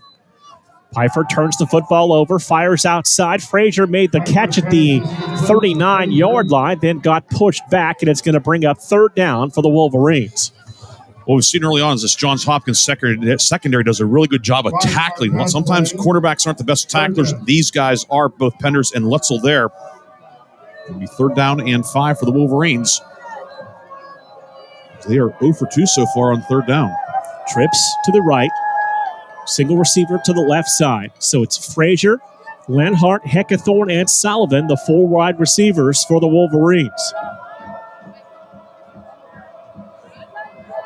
Play clock under 10. Pfeiffer looks to throw, fires downfield. That's a little awry from looking for Heckathorn and incomplete. And it'll bring up fourth down. Very similar to the last third down play, looking for Heckathorn and the pass simply behind him. And the middle of the field was open. Hopkins was they were stacking the line of scrimmage, had 1 free safety deep with 3 receivers on the right. And Wolverines haven't been able to get that linked up yet here in the early going. And Barabay to punt for the third time. Barabay averaging 50 yards a punt this afternoon. Snap back to him. Gets this one away. Wobbly end over end. It's going to be caught at the 25, brought back across the 30, and spun out of bounds at the 31-yard line is Andrew Rich for the Blue Jays. Longest punt return of the year allowed by Grove City right there. Yes, that's... Wow, okay. So, but Rich doing a good job. Of course, the last time he didn't fair catch, ended up at the 1-yard line. That time came up, not only fielded up, but able to pick up a few extra yards out past the 30 to the 31-yard line. And that has been one of the things we have seen over the last few years, that third unit really taking a huge leap. Certainly have, and just when you look at the depth of the Wolverine squad, and that's what has shown up the most. Hey, Johns Hopkins, similar situation. Great depth and very good in the kicking game, the return game, and coverage game. And again, there, 5-yard run back might not seem like a lot, but notable in a game like this. Granello takes the snap, gives it to Schroeder, who was stood up at the line of scrimmage. He's going to lose about a half a yard back inside the 30-yard line. And he's going to bring up a second down. Kobe Bonanno in there to bring him down. He would have beat the center and get a hold of the back and bring him down. So it's a loss of 1. Kobe Bonanno, a couple of tackles for loss here in the early going. Not surprised Hopkins running here. I'm sure they like to get through this quarter down to 38 seconds to go and then get the wind at its back for the second quarter. And the flags on top of the goalposts, they are parallel to the ground, 90 degrees. They are starched. Single receiver to the left, 3 to the right side. Ronaldo to throw. Steps into a deep ball that flutters downfield and is going to be knocked away and incomplete by Jason Minch. The senior bats the ball away. Jason Minch does so many things for the Wolverines. First team All-PAC. So excited to see him honored by the league's head coaches with that honor. Down in coverage that time on a really good receiver, Tallarico. And bats it away. Now third down. Clock stopped at 18 seconds to go. 3rd and 11. And depending on what happens here, Johns Hopkins, if the Wolverines can get an incompletion here, could force Hopkins to punt into the wind again. Two receivers go to each side of the formation. Brunello and Schrader is the running back. If this play ends, if it's say a run or a play short of the first down, I think Grove City should consider taking time out. Play clock down to 2. They snap it with 1. Ranello to throw. Going to take a shot downfield. Ball batted away. And incomplete. Good coverage. Dominic Danino downfield to bat that ball away. Yeah, good coverage there as they were looking to get Cole Crotty. And that pass, it came out of the hand, did not come out cleanly, and the wind just knocked it down. It was just tumbling down the field. And thus, the Blue Jays will have to punt into the wind. 12 seconds to play here in this first quarter. Danino back at his 35-yard line. A short, wobbly, end-over-end kick that is going to go out of bounds, and that is going to give Grove City fantastic field position. They're going to spot this at the 45-yard line. Flag on the far sideline also. And flag on the play. Did Hopkins not line up properly, or was Grove City, in the neutral zone? We'll see. But right now, the Wolverines have the ball near midfield. 7 seconds to go. Quarter. Conversation still being had. Nobody's moving anywhere. Now we need a football. Referee Dave Stewart.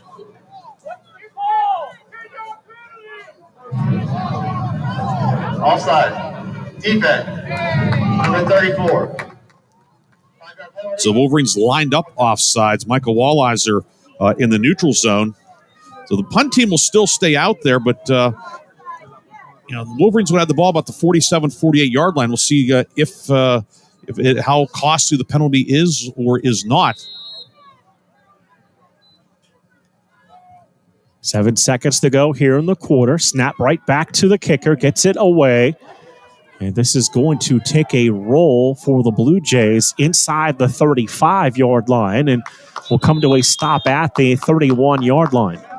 At the end of the first quarter, and that will bring us to the end of the first quarter. After one, it is Johns Hopkins 7, Grove City 0 on the Wolverine Sports Network.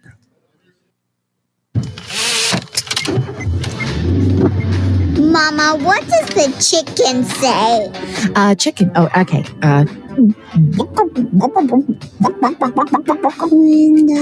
What? Oh, a wolf. Ooh! What about the tiny dog? Cat. Owl. Ooh. Dolphin. What does the turkey say?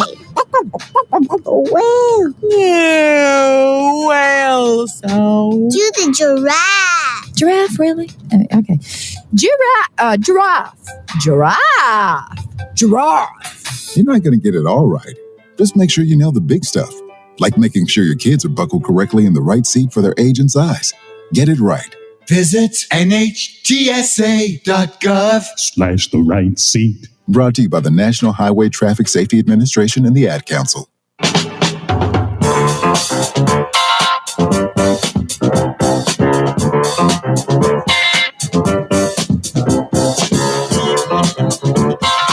We begin quarter number 2 with the Wolverines with the football from their 32-yard line. First down and 10, now working right to left here in the second quarter. Pfeiffer takes the snap, gives the ball to Nico Flotty, and Flotty able to just push the pile forward for about a yard gain, and that battle of the line of scrimmage still continues to be won by the Blue Jays. Yeah, they're what Hopkins is doing, countering Grove City with the extra lineman. Is going with it. They're putting extra linemen there too, going to the bare front, even staying in it now with 5 down linemen. Nico Flotty is the tailback behind Logan Pfeiffer. Yeah, so Grove City has a 6th lineman, Bobby Benton, in at right guard. But Hopkins with 5 down linemen and then bringing the safety down on the far side. Pfeiffer takes the snap, fires downfield. Frazier made the catch and was pulled down just across the 35-yard line for Frazier. That'll be his third reception here of the first half of action. Pick up a 4. And Hopkins is almost daring at Grove City to throw the football at this point, bringing it the safety down and see what if the Wolverines can convert here. 0 for so far on third down, 0 for 3, but a chance to convert here. But when Grove City's in that, they have the heavy package in. Hopkins is saying, we don't think he can beat us passing. Pfeiffer to throw it on third down. Steps up in the pocket, and he's going to be sacked inside the 30.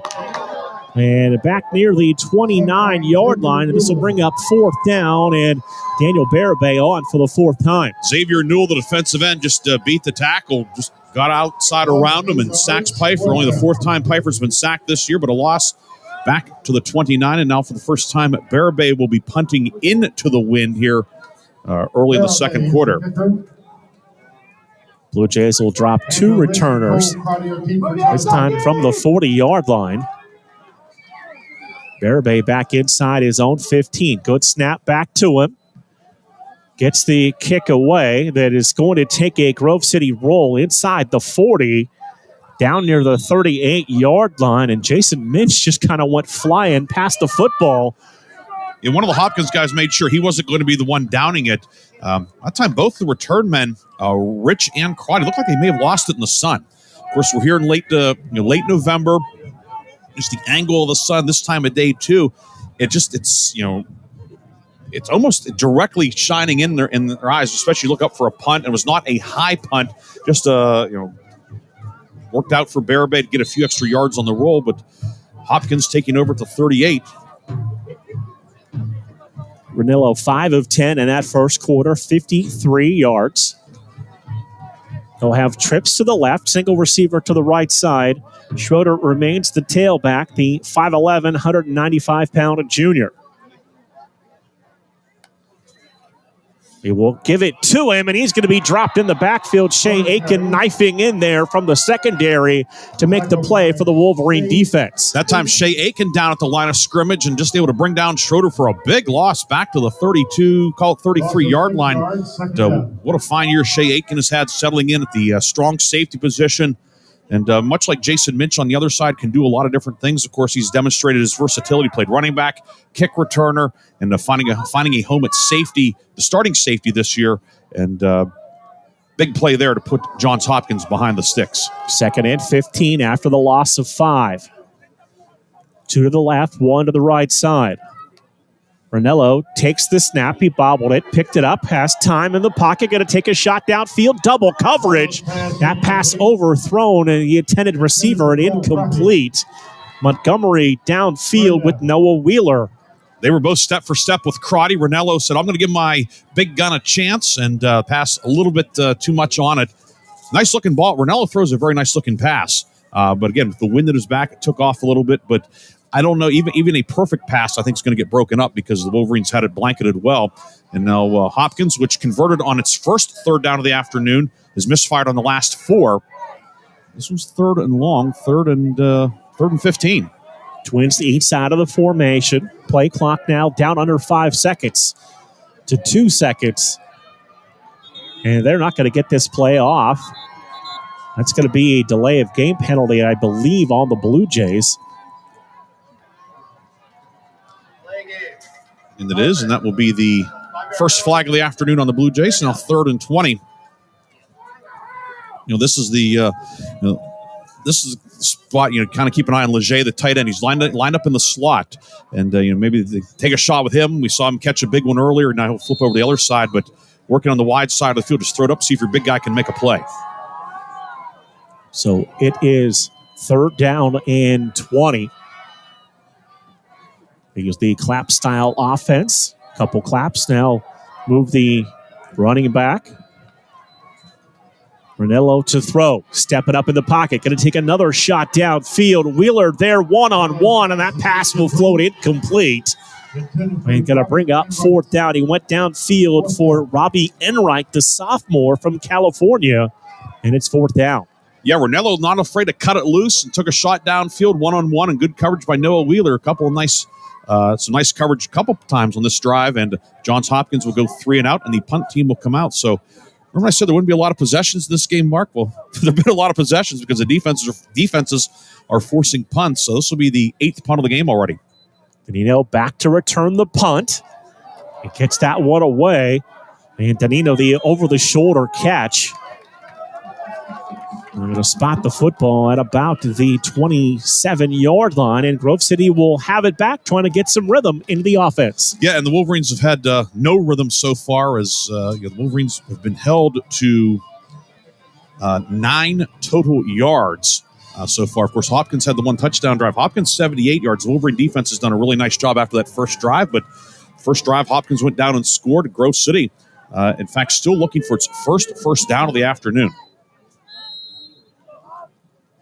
1st and 10 for the Wolverines from their 27-yard line. Play clock now down under 18 seconds, and the flag coming in from the Blue Jay side of the field. Snap infraction. Offense. Number 53. 5-yard penalty.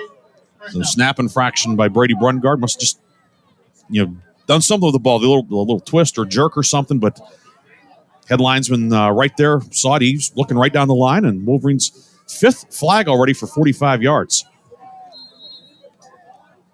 Single receivers to each side. They'll bring Heckathorn inside for some extra protection. Flotty's this single tailback with Logan Pfeiffer. Pfeiffer to throw it. Fires downfield. Ball batted up in the air. Was that caught by one of the offensive linemen? Yeah, Nate Brady made the catch.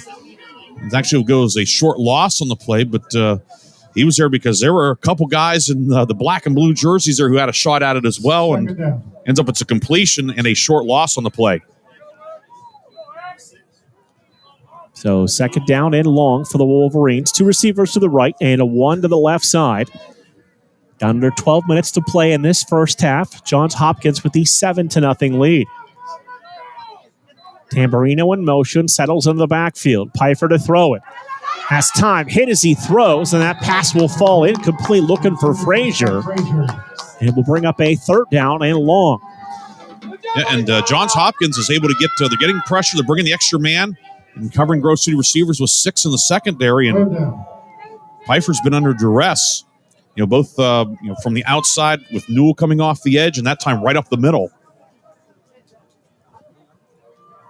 So 3rd down and 17 facing the Wolverines from their 20-yard line. Trips to the right. Single receiver left side. Play clock under 10 seconds. Pfeiffer to throw. 5-step drop. Going to take a shot down the seam. Heckathorn reached up, made the catch across the 45 and near midfield at the 48-yard line, and the Grove City 1st down. Pfeiffer put that one where only his guy could get it, Ryan Heckathorn. All he does is make big catches, and a huge one there. Wolverines spinning their tires offensively, 3rd and long, going down the middle on the post pattern. Heckathorn went up and caught it. Wolverines out to the 48-yard line, pickup of 28. First down of the afternoon. Conversion 3rd and 20. And a pickup of 28. And Demary now in the Grove City backfield with Sullivan to the right and Frazier to the left.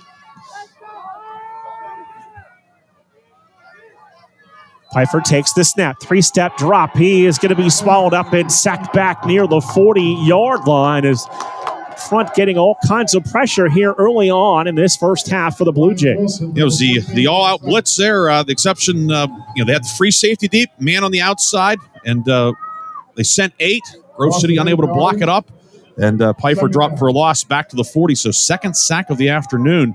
2nd sack, there's been a deflection, other pressure. Again, the Johns Hopkins defensive line, and not just the defensive line, but the linebackers, Craddock and Peters in there, blitzing as well. Hopkins defense has had the upper hand. Single receiver to the right side, trips to the left. Nico Flotty is the tailback. And now we've got a whistle, and we've got a timeout on the field. 9:35 to play first half. Johns Hopkins 7, Grove City 0 on the Wolverine Sports Network. their parents a lot of questions. Why can't people fly? Gravity. Is the moon really made of cheese? Yep, cream cheese. When can I move into a big kid's car seat? For some questions, parents may not have the answer, but that's okay. They can't know everything, but knowing the right seat for their age and size will help protect them in a car crash. Find out more at nhtsa.gov/the right seat. Where do babies come from? Good luck, Dad. A message from NHTSA and the Ad Council.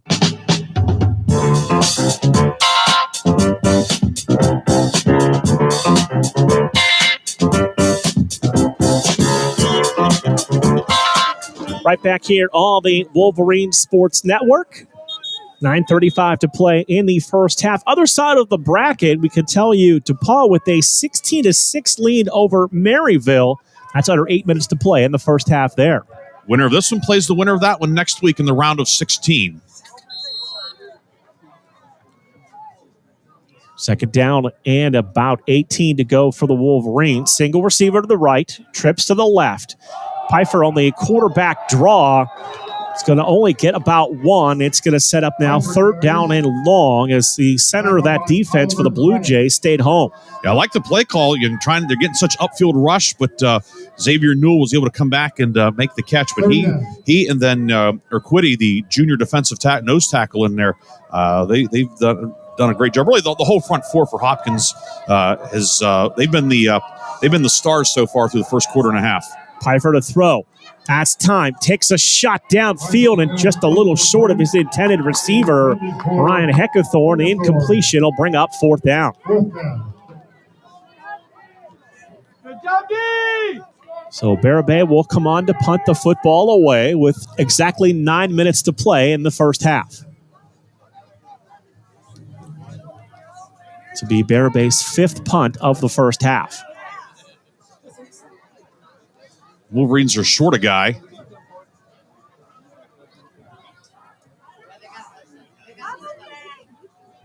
Play clock now down under 10 seconds. Snap back to Barabay is a good one. Gets the kick away. This one will kind of hold up in the breeze and go out of bounds. Right at about the 36, 37-yard line. All second quarter. Portland leading Endicott 14-0. So with 8:54 to play here in the half, the Blue Jays have the football back. This game kind of being played between the 30s here as the defenses have both taken hold. Although Hopkins has been able to move the ball a little bit, getting especially on the first drive, but at least able to move the chains a couple times. Grove City just the one first down so far, but again the important here. This is you play. It's a 60-minute game, and the Wolverines, they're going to find something. They're going to find something that works. But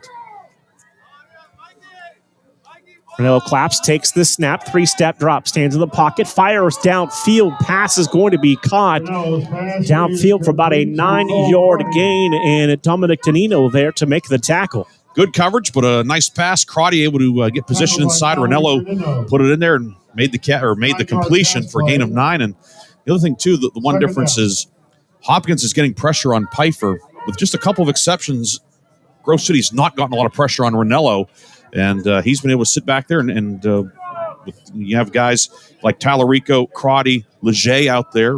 He's been able to connect with them. Two receivers to the right, wing to the left side. Ranello takes the snap. He'll give the ball to Schrader, running to the short side. And Schroeder's going to be stood up right near the line of scrimmage. It's going to bring up a third down and short. Caleb Brubaker finished him off. It was Jordan Karcheski, the defensive end out of Central Valley, going down the line, holding his spot, able to bring him down. So it's a pickup of about the length of the football, third and short here. Schroeder out. Andrew Rich, the sophomore, in at 6'1" and 180. See Will Livingston, the right guard, hobbling off back to the near side as Gilby back in. So they have the number 3 right guard in right now on this third and short play.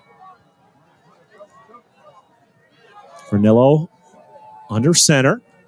Turns, gives the ball to Rich. He'll have the first down as he will dive down to midfield, and that'll move the chains for the Blue Jays. Patient run by Rich. Got just enough of push on the left side, and Hopkins with its second third down conversion of the afternoon. We approach 7 minutes to play here in the first half. It is Johns Hopkins 7 and Grove City 0. Blue Jays with the ball right at the midfield stripe. One receiver to the left, two to the right side.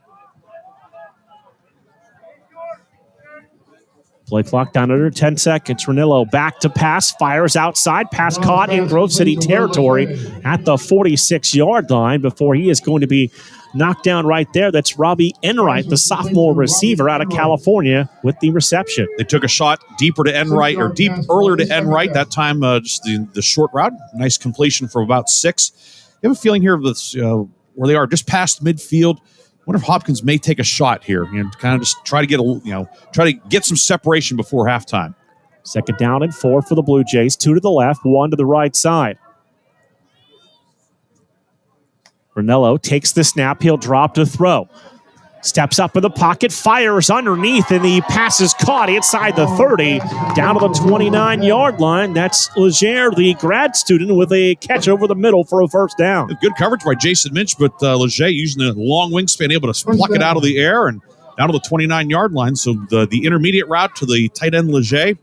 And again, just such a weapon, and Hopkins uses him very well.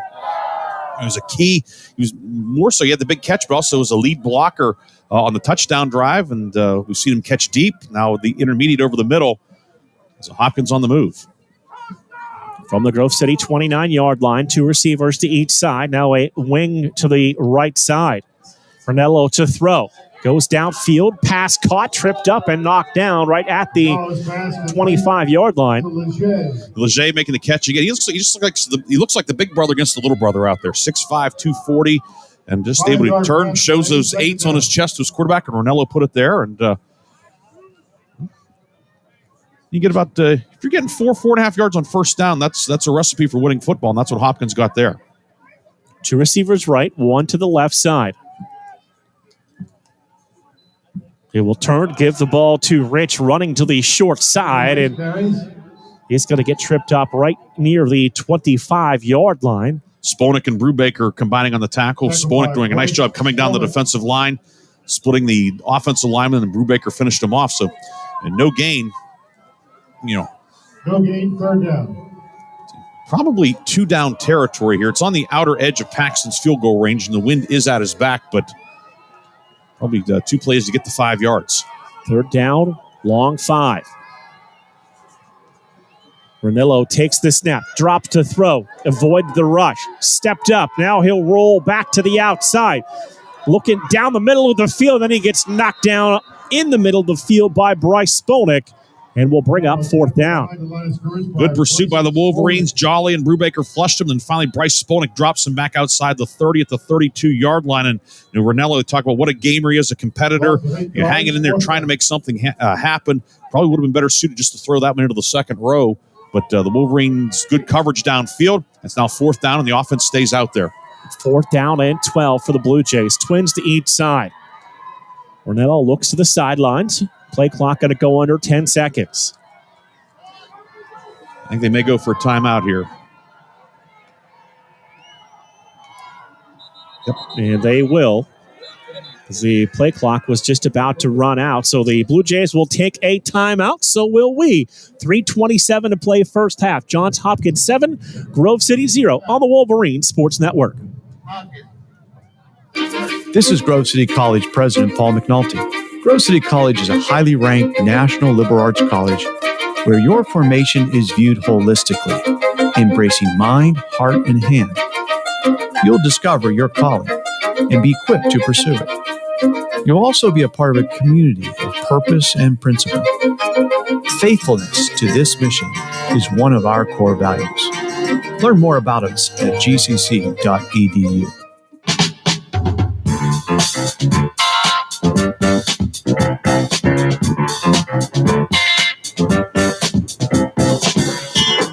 So off the timeout. And it's going to be, J.P. Furman, who's the number 2 kicker. It's going to tempo will be a 49-yarder with the wind at his back. Interesting decision here with 3:27 to play. It's straight on. and the wind that is at his back. So a 49-yard attempt coming up.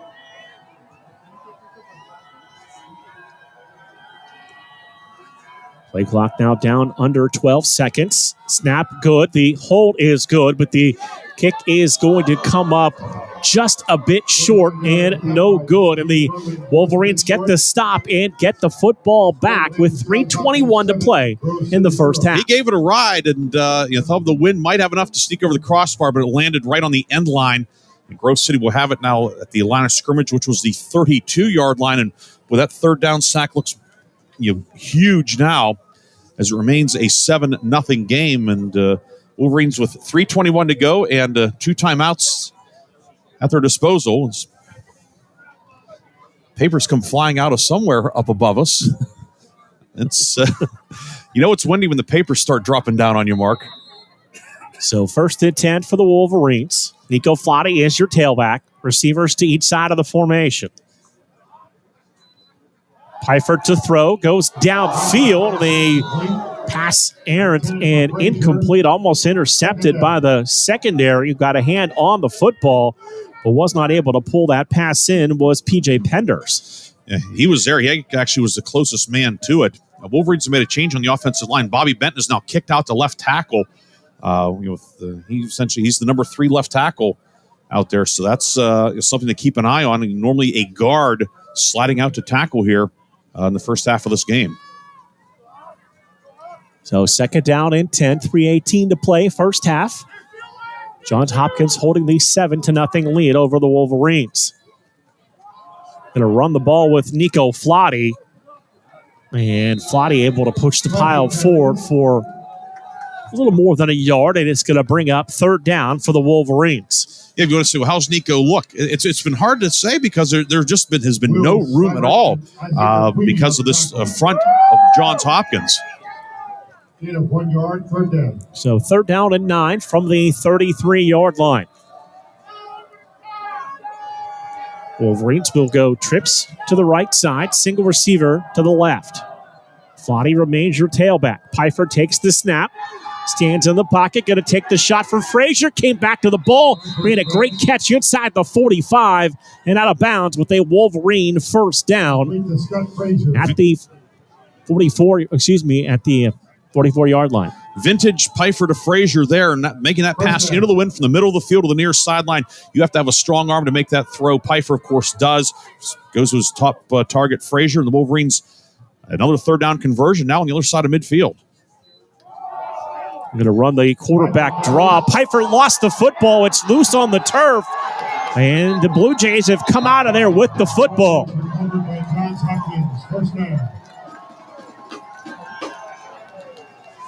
Looked like it may have been Oliver Craddock, the linebacker, that knocked it loose. Pfeiffer bounced off one of his blockers, was trying to slide over to his left, and ball knocked loose, and Hopkins has it at its own 44.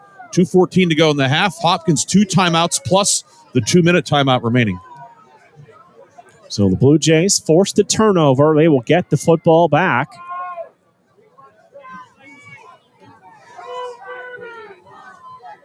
Ornello's going all the way at quarterback. The 6', 185-pound senior. Greenwich, Connecticut.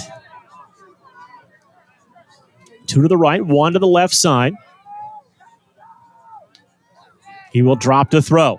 Has time, fires downfield of the ball, batted away. Danino there to reach a hand in there and knock the football away. It's 2nd and 10. Good break by Danino. Drove on the ball, used that inside arm, knocked it down, and incomplete. Broken up by Danino. 2nd down. So 2nd and 10 from the 44-yard line. 2:10 to play here in the first half.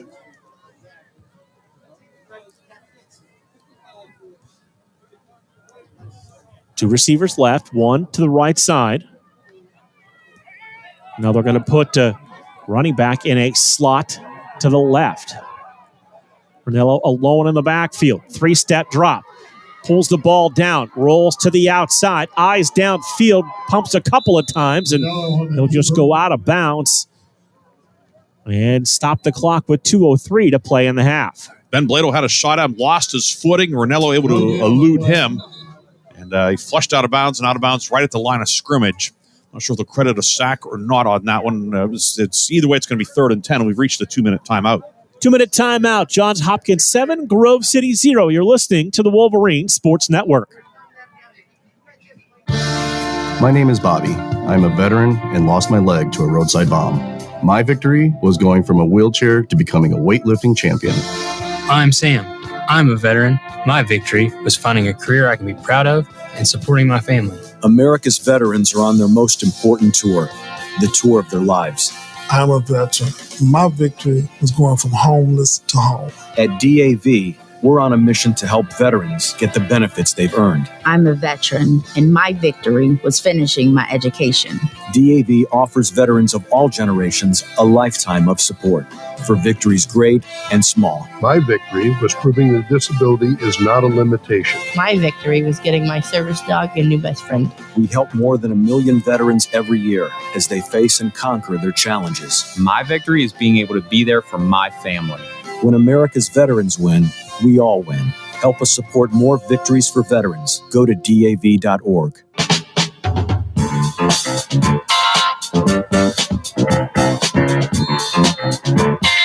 Off the 2-minute timeout. It is 3rd down and 10 for the Blue Jays. 2 receivers left, one to the right side. Riddle back to throw. Bladel there knocks him down. The pass is going to be caught for a first down. Down to the Grove City 40-yard line. Cole Crotty making the catch. Ranello standing in there under pressure from Bladel. Able to throw downfield, and Hopkins converts to the Grove City 40. 10th first down of the half for Hopkins. Ranello now 11 of 19. Hopkins 3 of 9 on 3rd down, but their season average, 33%. But doing a good job standing in there and finding Crotty for the first down. Blue Jays will have trips to the right side. Single back in the backfield with Ranello. Ranello claps, takes the snap, 3-step drop. Going to fire downfield, pass caught. Noah Wheeler right there as soon as the receiver made the catch for the stop. Tackled by Noah Wheeler. Tallarico on the catch for a pickup of 7. Remember, Hopkins 2 timeouts. Both teams 2 timeouts left. Gain of 7 sets up a 2nd down and 3 for the Blue Jays. Split one receiver out to the left. Now 2 to the right side. Schroeder, the tailback, with Ranello. Going to send a receiver in motion from right to left. Ranello back to throw. Stands in the pocket, looking to the outside. Now he'll throw it that way. He's just going to unload this one into the bench and incomplete. The deep receiver for the Blue Jays, Tallarico, double cover. There was nothing available downfield. Good coverage downfield across the board. Allowed Karcheski to get in there. He had that big 6'4" frame in there. Got the arms up, and Ranello kind of bailing out, threw it downfield out of bounds. Had a receiver in the area, but good job of the Wolverine defense here. So, and they tried the field goal from 49 earlier. It's 3rd and 3 here. So, again, probably 2 plays to get the 3 yards here. Trips to the left, single receiver right side. Play clock down under 5 seconds. Ranello takes the snap, quarterback draw. He's going to be pulled down from behind. Just got past the line of scrimmage. It brings up 4th down. Nice job, Kobe Bananas staying at home. Then Shea Aitken drops him. So it's officially no gain. 4th down and down to 40 seconds to go in the half. 4th down. Blue Jays look like they're going to keep the offense out there. They want to burn up the rest of the clock, of course. You don't want to, in case they don't get it, but they're also want to leave time to do something if they do convert here. An odd spot. Sorry, Mark. And we've got movement up front, and Wolverines pointing across the line of scrimmage. And 10 guys moved for Johns Hopkins. The safety, Luke Simpson, was in his crouch with his hand on the ball. So it's going to be a false start. Now the 4th and 3 becomes 4th and 8 with 23 seconds to go in the half. Punt team will come out, and Grove City will keep its base defense out there. Danino's starting cornerback is also the punt returner. So the Blue Jays. I think they're talking, there may be a 10-second runoff involved, too, with a false start in the final minute of the half. Over talking to Andrew DiDonato on the far side. I think if you're him, just take it. They punt and get to the locker room and regroup.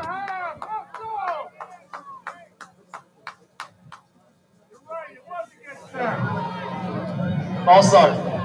Offense, number 66. Grove City has chosen to decline the 10-second runoff. Fourth out.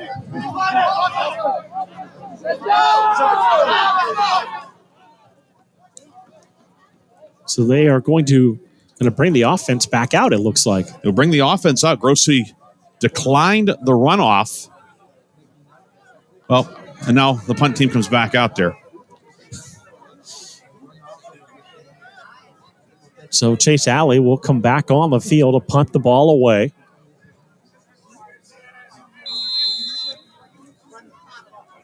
Dominic Danino standing at his 10-yard line. Actually, they do not have to snap it. Just a little more than a 1-second difference. So they are just going to let the final seconds of this first half run off the clock, and we have come to the end of the first half. At halftime, it is Johns Hopkins 7, Grove City 0. You are listening to the Wolverine Sports Network. Grove City College is a Christian college where you'll be challenged academically and nourished spiritually, where you can determine your calling and understand how to pursue it, and where you'll be a part of a community of purpose and principle. An excellent education is at the heart of the Grove City College experience, coupled with a commitment to faith and the mission to keep higher education affordable. I'm Grove City College President Paul McNulty, inviting you to visit gcc.edu to learn more.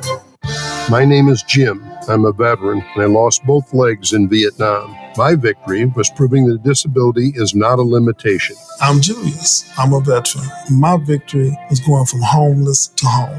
At DAV, we're on a mission, helping veterans of all generations get the benefits they've earned. I'm Cece. My victory was finishing my education. When America's veterans win, we all win. Help us support more victories for veterans. Go to DAV.org.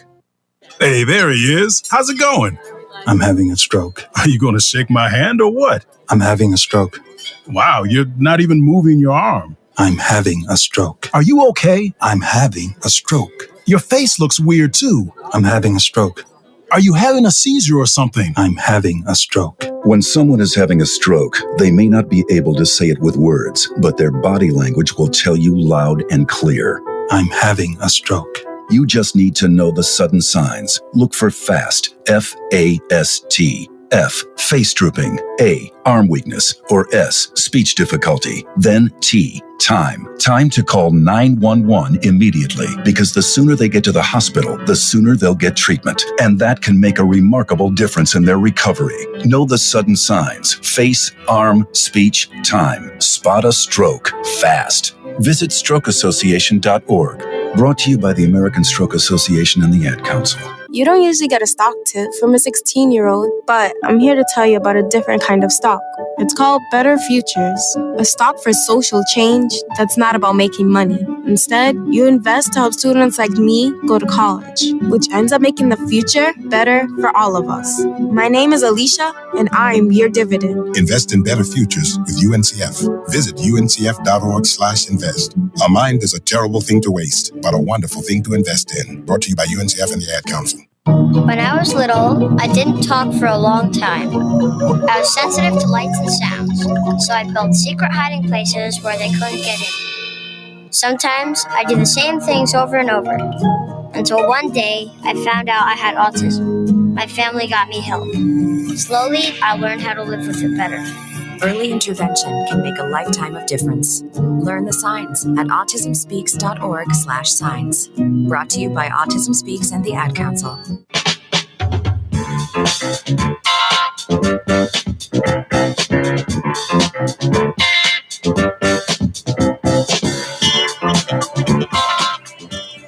Halftime here on the Wolverine Sports Network in round 2 of the D3 Football Championships, and Johns Hopkins with a 7-0 lead over the Grove City College Wolverines. The only scoring drive of the first half was the first drive for the Blue Jays, a 12-play, 73-yard drive that took 6 minutes and 15 seconds off the clock, and it was Ranello's 1-yard rush, his second rushing touchdown of the season, Paxton's extra point, and that our lone scoring drive of the first half, 7-0 in favor of the Blue Jays. Mark, yeah, to be honest, I think the Wolverines are fortunate that it's only 7-0. You think about, okay, turnovers. There's been one turnover. Grove City fumbling when the Wolverines had gotten past midfield. Had that dropped interception on that first touchdown drive. The penalties, you add it all up. The fact that it's only 7-0, Wolverines will be able to hang in there. Still a full half of football. The Wolverines will have the ball to start the second half. They won the toss, deferred the option of the second half. But the key has been the Johns Hopkins front four, and plus the linebackers, really the entire front six, if you will. Grove City has not been able to get the running game going at all. In fact, in the red right now because of a couple of quarterback sacks. But even aside from that, the Wolverines, the two running backs, 5 carries for a net of 1 yard, and that's been the thing. Grove City likes to get the run game going. That makes the passing game effective. The run game has been neutralized so far by Johns Hopkins, and that's why the Wolverines are on the short end. But Wolverine defense has done a good job of hanging in there after the opening drive. Johns Hopkins going down. Defense has done a good job. You give up 132 yards in the first half on 39 plays. So quick math, what's that? It's 3.4 yards a play. I mean, that's a pretty good number. But Hopkins was able to convert the one drive. They had the missed field goal, and all in all, I think the Wolverines fortunate to be down only 7-0. That's a little bit of the Susquehanna feel from last year. Mm-hmm. Different course of the game, different and so forth. But the fact that the Wolverines down, but only down 7-0, get a chance to come out and start the second half of the football. But certainly some work to do. It's Johns Hopkins defense, not just as good as advertised, I think even better than advertised. An outstanding unit that played very well in the first 2 quarters. Absolutely. We talked a lot about that front for their defense. Now, the linebackers have also played great, but we have seen this team get more pressure on Logan Pfeiffer than any team so far this year. Yeah, 3 sacks allowed all year, and Hopkins has 2 sacks today, along with some other pressure. And he just he's not had time. There have been no running lanes. So when he has had time, he's been able to get connected to Scott Frazier at the 28-yard gain to Heckathorn down the middle. And I think that's something too. The Wolverines, they've not really been able to take the shot to Frazier deep yet. So I think that's we took a couple early. They didn't connect. Something maybe you go back to that in the second half too. Again, a lot of football left to go. The Wolverines have been a very good second half team, not just this year, but the last handful of years. But this Hopkins defense, 11 straight quarters without allowing a point.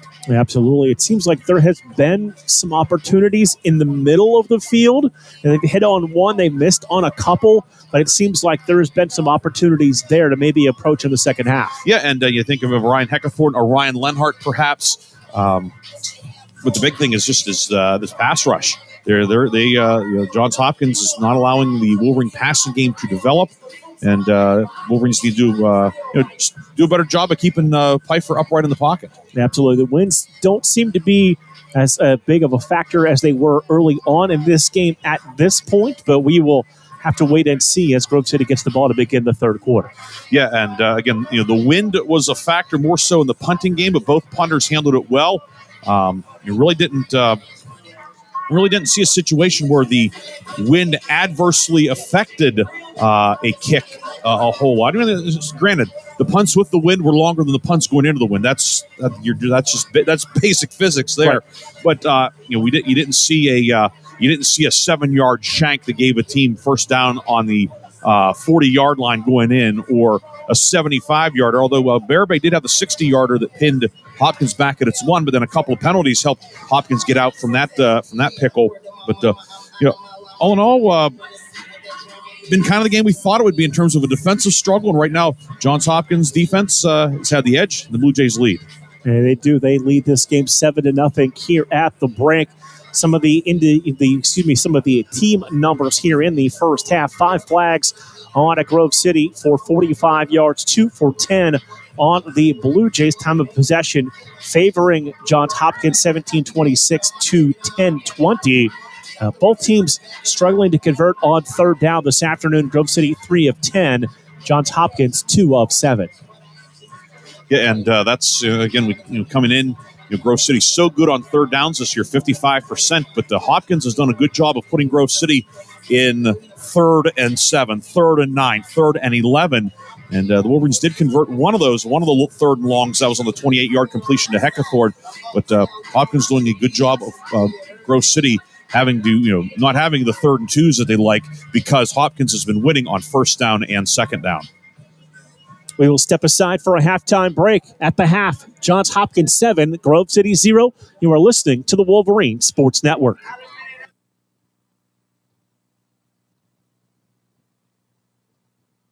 I'm Sally, a volunteer at United Way. I'm asking people around the neighborhood what they think this place needs. Excuse me, hi. What do you think this place needs? I'd like to see more parking. More playgrounds. Free movies. That's easy. Better restaurants. And you, what do you think this place needs? This place? Oh, more ice cream trucks. Okay. How about you? Wi-Fi everywhere? I was thinking more money in the pockets of local families come tax time. Can I change my answer? I was just kidding about the ice cream. Oh, that's way better. Now that you mention it. When it comes to getting better tax refunds into the hands of local families, what this place needs is you. To donate or volunteer, go to unitedway.org. Because great things happen when we live united. Brought to you by United Way and the Ad Council. This is the news. This morning, we are saluting the 2.2 million women who have joined in the war effort. They now make up 37% of the workforce, changing their role forever. The prestigious Harvard Medical School is breaking ground today, opening its doors to new female applicants. Today, little girls all over the world look to the sky, where the first woman is now in space. Military stereotypes are challenged today with the trailblazing promotion of a U.S. female officer to 4-star general. It was just announced that the vast majority of last year's doctorate degrees were earned by women. We've come so far, but our news is changing for the worse. More women die from heart disease and stroke than men, even though it can be prevented. Make a change at GoRedForWomen.org today. Brought to you by the Ad Council and the American Heart Association's Go Red for Women. Chris, can you put the video game controller down for a second? I can talk and play. Oh, I'm totally annihilating this punk kid in Nebraska. I just feel like you're not acting like a grown-up in our relationship. Am too. Well, you still ride your skateboard to work. There's the comic book collection, the race car bed. Look, I'm young at heart, but I put money into my 401k every paycheck. I picked up a few savings tips at feedthepig.org. I have control over my financial life now, and that feels pretty grown up. Put away a few bucks, feel like $1 million. Putting some money from every paycheck into a savings account or contributing to your 401k can make a big difference later. For free ideas and easy tips on ways to save, go to feedthepig.org. That's feedthepig.org. So, I bet I look like a grown-up to you now. Well, except for the footy pajamas, I'd have to agree. This message brought to you by the American Institute of Certified Public Accountants and the Ad Council.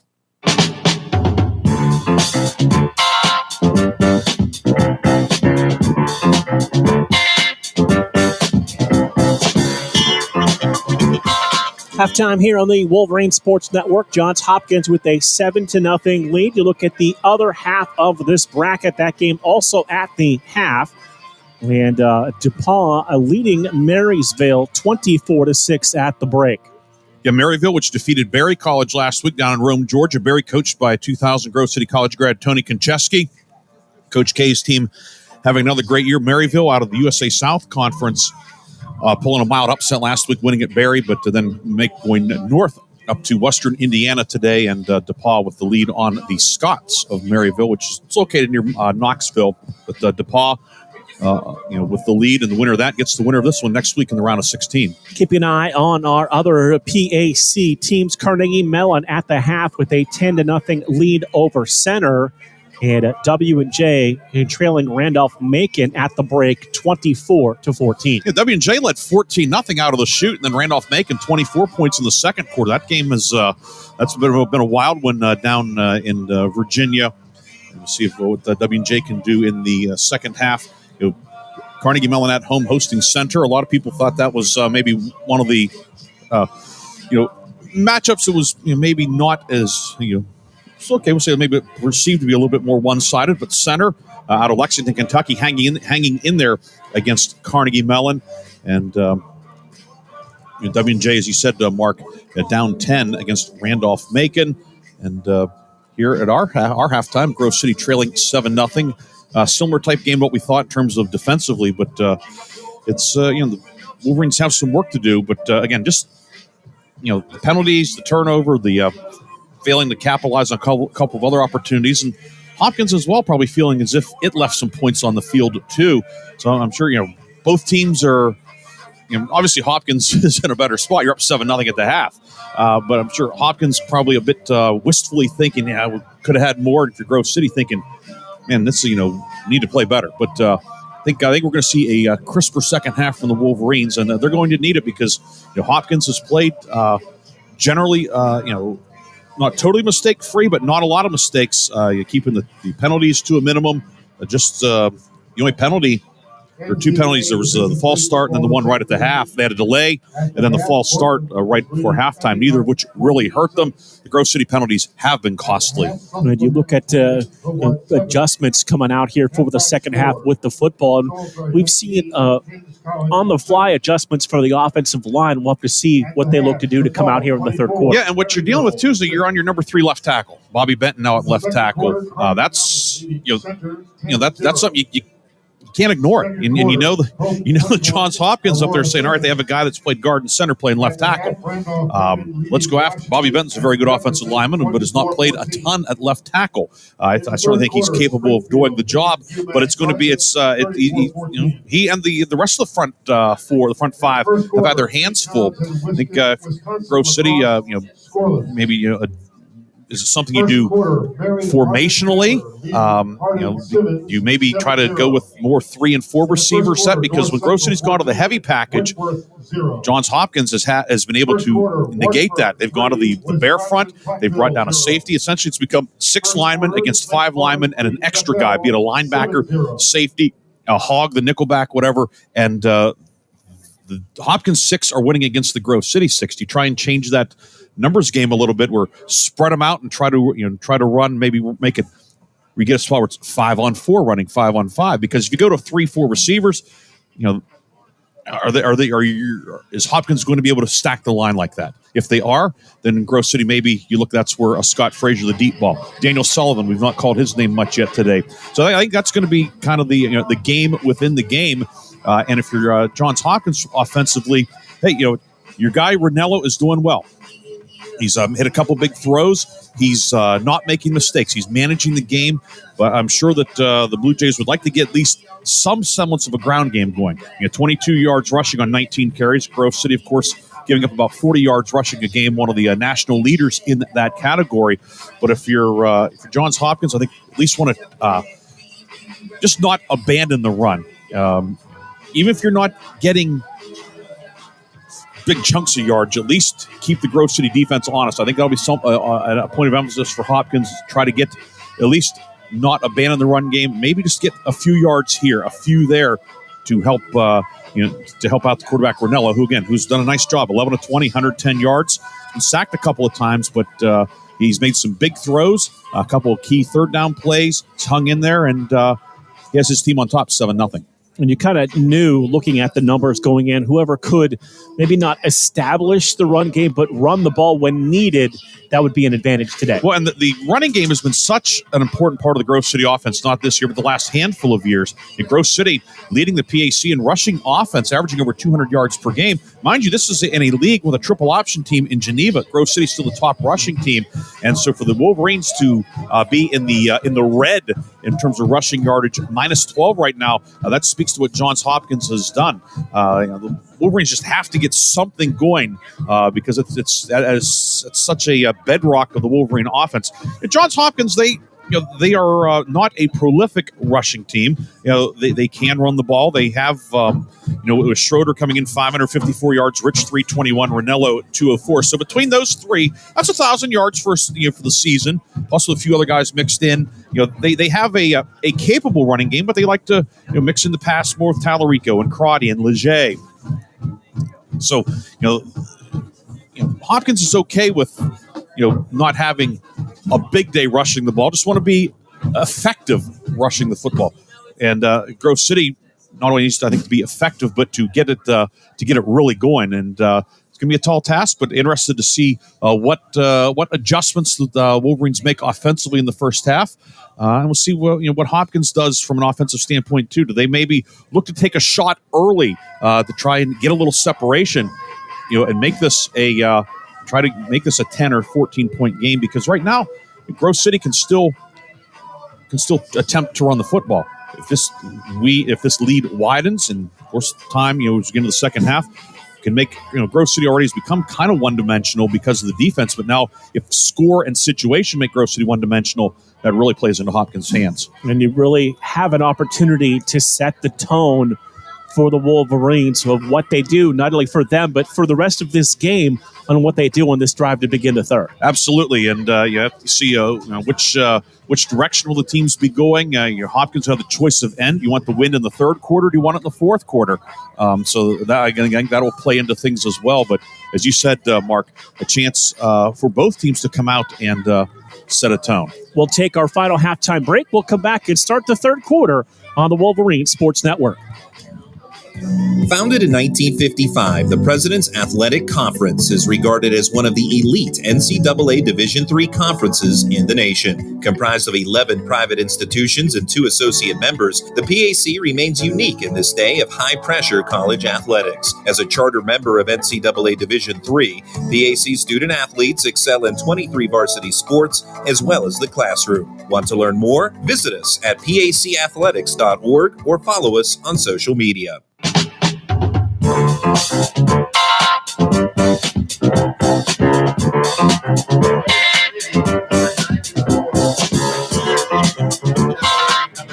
Ready to begin the third quarter here on the Wolverine Sports Network on a chilly but sunny Saturday afternoon here in Baltimore. So one change, not personnel, but it's actually literally a change. Kobe Bonanno's wearing number 98 in the second half. You could see the left kind of side panel of his jersey was torn towards the end of the first half. So Kobe will wear number 98 for the second half. So that number available, one of the spare jerseys. No doubt head equipment manager Don Makepeace had that in the trunk and break out the spare jersey for the Red Bank Valley grad. Had a chance to have a nice conversation with him during breakfast this morning. Absolutely. Always good to talk with Don. We had a great breakfast today, and Don, he and Jim Richardson do such a great job with our with the equipment, all the equipment needs in terms of jerseys and equipment and so forth. And always fun to talk to Don and to talk about the second half. Here's Mark Means. So it'll be Paxton to kick. Wolverines will have 2 men back deep at the 5-yard line, and we are ready to begin this afternoon's third quarter. Johns Hopkins with a 7-0 lead. The kick is into the football, going to be fielded at the 5, across the 10, 15 to the 20, block across the 25, 30, 35, and out of bounds on a flag back at the 20-yard line. And I believe the Wolverines are going to be pinned back deep in their own end. It was a nice run back by Danino out past the 35, but I think they're going to get Robert Tamburino with a hold. Referee Dave Stewart is going to inform us of the infraction. That'll be the 6th penalty on Grove City today. Further return, holding. Return team number 88. Actually get Ryan Heckathorn. Either way, it's 10 yards from the spot. So instead of the drive starting out past the 35, it will begin at the 15-yard line. So 1st and 10 for the Wolverines to begin this third quarter. They will work right to left. This is the poorest starting field position of the day for the Wolverines. Of course, starting around the 30 the whole day, the 34, the 31, the 34, the 32, the 28, and the 32, now the 15. Facing a long field here to start the second half. Single receivers to each side. Nico Flotty gets the handoff on first down. And Flotty able to be stood up at the line of scrimmage. Cole Peters, normally an inside linebacker. He lined up outside the defensive end, essentially as a walk-up linebacker, and came off the backside, and Flatty brought down for no gain. So 2nd down and 10 for the Wolverine offense. Break the huddle with about 20 seconds on the play clock. Frazier, single receiver to the left side. Give it to Flotty again. And once again, Nico Flotty stood up right at the line of scrimmage before being driven back. A small hole opened up, but unable to get to it quickly. And it brings up a 3rd down and long. Grove City coming out with using the extra lineman, of course, with Bobby Benton now as one of the front 5. Brock Carroll moving up as the extra guy. And just no room at all. Wolverines 2 of 7 on 3rd down in the first half, facing 3rd and 10 here, going into the wind in the third quarter. Trips to the right, single receiver left side, Pfeiffer to throw. Looking for Frazier, fires a dart to him. And Frazier makes the catch right near the first down marker. He was being driven back by Peters. He was pointing with his right hand, driven back by Penders. He said, "Hey, I got there," and the officials agree. So Scott Frazier, catch and an assist to the officials. But the officials were on top of it, had to get to the 25. He got there. That's where his progress was, and big conversion there. So 1st down keeps the drive moving for the Wolverines here in the early stages of this third quarter. Pfeiffer takes the snap. He'll drop the throw. Pressure from the backside. They set up the screen to Nico Flotty. And Nico Flotty is going to be tackled. Looked like initially down around the 21-yard line, but able to stay on his feet and get back to about the 25. He got away from Craddock, which is not an easy thing to do. Craddock, one of the top tacklers the last few years for Johns Hopkins, and Flatty, it'll go on the stat sheet as a 1-yard gain, but really Flatty gained about 5 or 6 there because he was going to be dropped for a notable loss. Got away from Craddock, and the Wolverines going to the screen game for the first time. Not something you see often, but trying to take advantage of that upfield rush. Pfeiffer to throw. Looks for Frazier, and that pass is going to be off his hands. Incomplete at the 30-yard line. Throw a little rushed by Pfeiffer and incomplete. Yeah, threw it behind him. That's a couple today where Pfeiffer just missed his receiver. Whether it's been, in this case, throwing to his left or earlier throwing to his right, has missed guys behind him. So it brings up a 3rd down and 9 from the Grove City 26-yard line. Frazier singled up to the right side, trips to the left. Pfeiffer takes the snap. Pfeiffer looking for Frazier downfield, made the catch, still on his feet, dragging a tackler across the 45, inside the 40, and down near the 38-yard line. Jack Schondemeyer was hanging on for dear life as Ryan Lenhart came down and gave his buddy Frazier a big assist. He'll pick up a few extra yards on the push, but Pfeiffer, we talked about he missed on the last one. That one was on the money. Found Frazier down the seam. And the Wolverines to the 38-yard line. Another 3rd down conversion. Tamburino in the backfield to the right side. It's Heckathorn and Frazier to the left. Nico Flotty loaned back about a yard behind the senior Logan Pfeiffer. Play clock down to 5 seconds. Pfeiffer takes the snap, drops the throw. Going to take a shot for Frazier. Ball hung up in the air.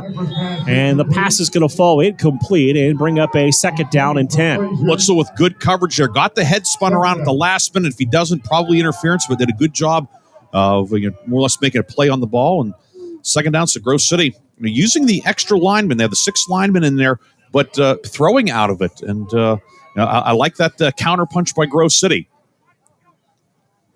Second down and 10, 11:33 to play, third quarter. Johns Hopkins 7, Grove City 0. Wolverines on the move at the Blue Jay 38-yard line. Pfeiffer takes the snap. Going to go underneath. Frazier makes the catch and twisted down across the 35 and down near the 33-yard line. Going to set up a third down for this Wolverine offense. That time, Heckathorn, the slot receiver, he's clearing out underneath. Frazier cutting in behind him. And Pender's making the tackle, or helped finish him off. A couple of third down conversions here on the drive. Can the Wolverines make it 3 for 3? 3rd and 5 from the Blue Jay 33. 2 receivers to the right. That's Sullivan and Heckathorn.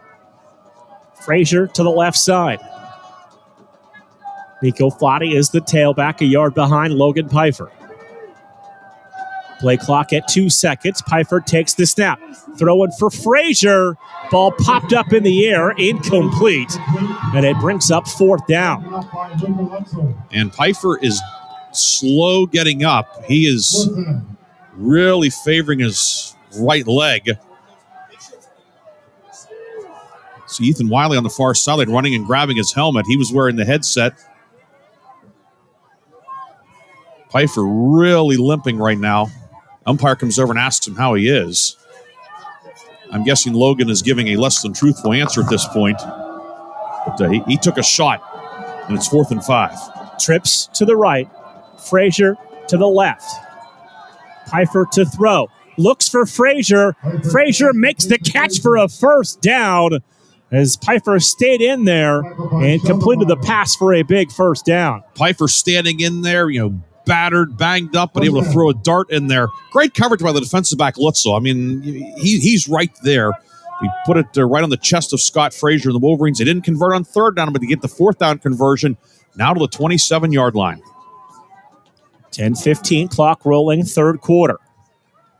Going to give the ball to Nico Flotti, lowers the shoulder, and Flotti hammers forward for about a yard. It'll bring up 2nd down and 9.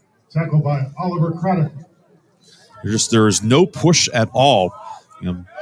Johns Hopkins, that front, it's not the largest front you'll see in terms of, it's not chock full of 300-pounders, but Urquiddy at 255, Seibert at 260, Newell at 240. They are just big, strong, athletic. And they have won the line of scrimmage time and time again. But you can't abandon the run. You have to keep pounding away with it. 2 receivers to the right side. That's Frazier and Heckathorn. Pfeiffer takes the snap. Looking that way. Deep ball downfield. Looking for Frazier. And that pass will fall incomplete at the front pylon of the end zone. Going to bring up now a 3rd down and 9. Sean DeMeyer, the safety, coming over the top. Pfeiffer put him where only his guy, Frazier, had a shot at it, just led him a little bit too far, making that throw from the near left hash to the far sideline, going into the wind. And Pfeiffer, the arm strength certainly there, but just led him a bit too far.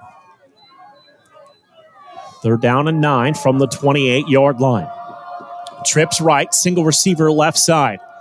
Nico Flotti, the tailback. Play clock now down to 5 seconds as they turn back to the field. Pfeiffer takes the snap, turns the football over, files downfield, looking for Heckathorn, who made the catch and initially looks to be just a little shy, and it's going to bring up 4th down. He's going to be probably half a yard short. Did a good job, got to the sticks, and able to get close. Now the Wolverines will bring Ian DeMary in. This will be the 15th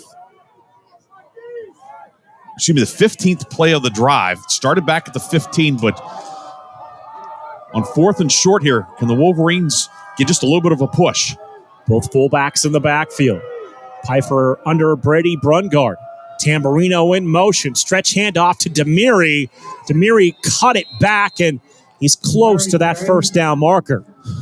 That's a favorable spot from the head linesman across the way.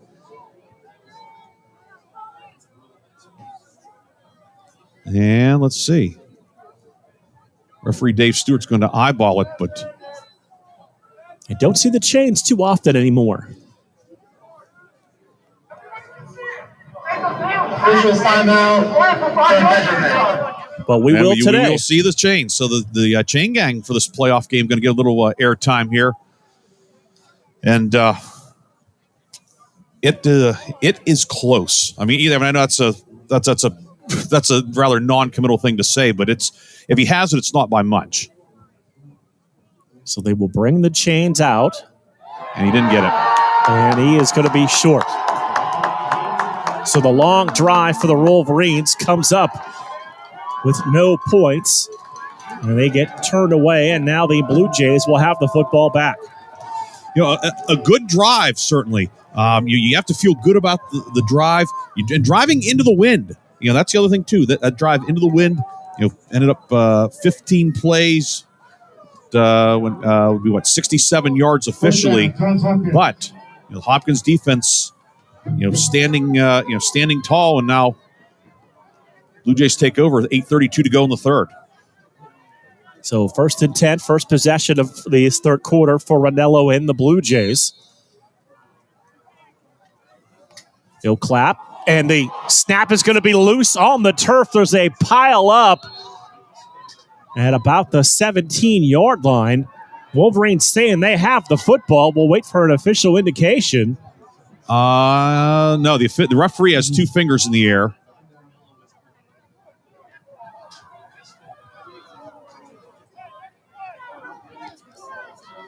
So one of the Wolverines came out of that pile with the football, but it will... There's a fumble recovered by the offense.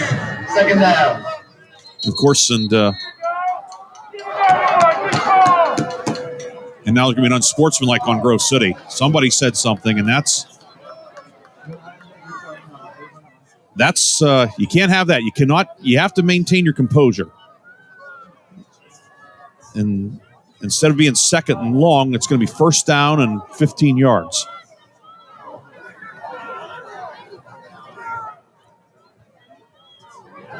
Long conversation. After the play was over, unsportsmanlike conduct. Defense, number 27. So that'll give Hopkins 15 yards. And, of course, the first down. So instead of second and long, that's another costly penalty for the Wolverines. 7:57 to play here, third quarter. Johns Hopkins with the 7-0 lead over the Wolverines, and the football at the 32-yard line.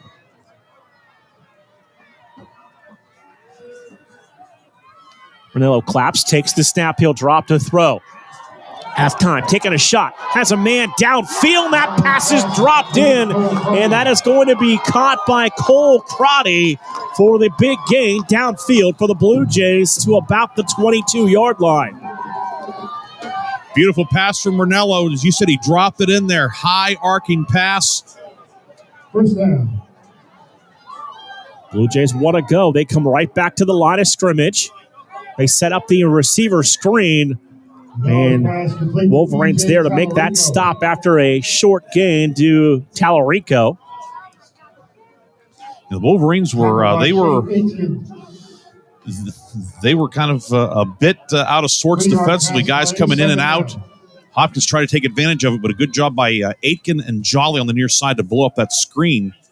But now just start thinking in the back of your mind, okay, inside the 20 field goal range. 7-0 game. Field goal makes it a 2-score game.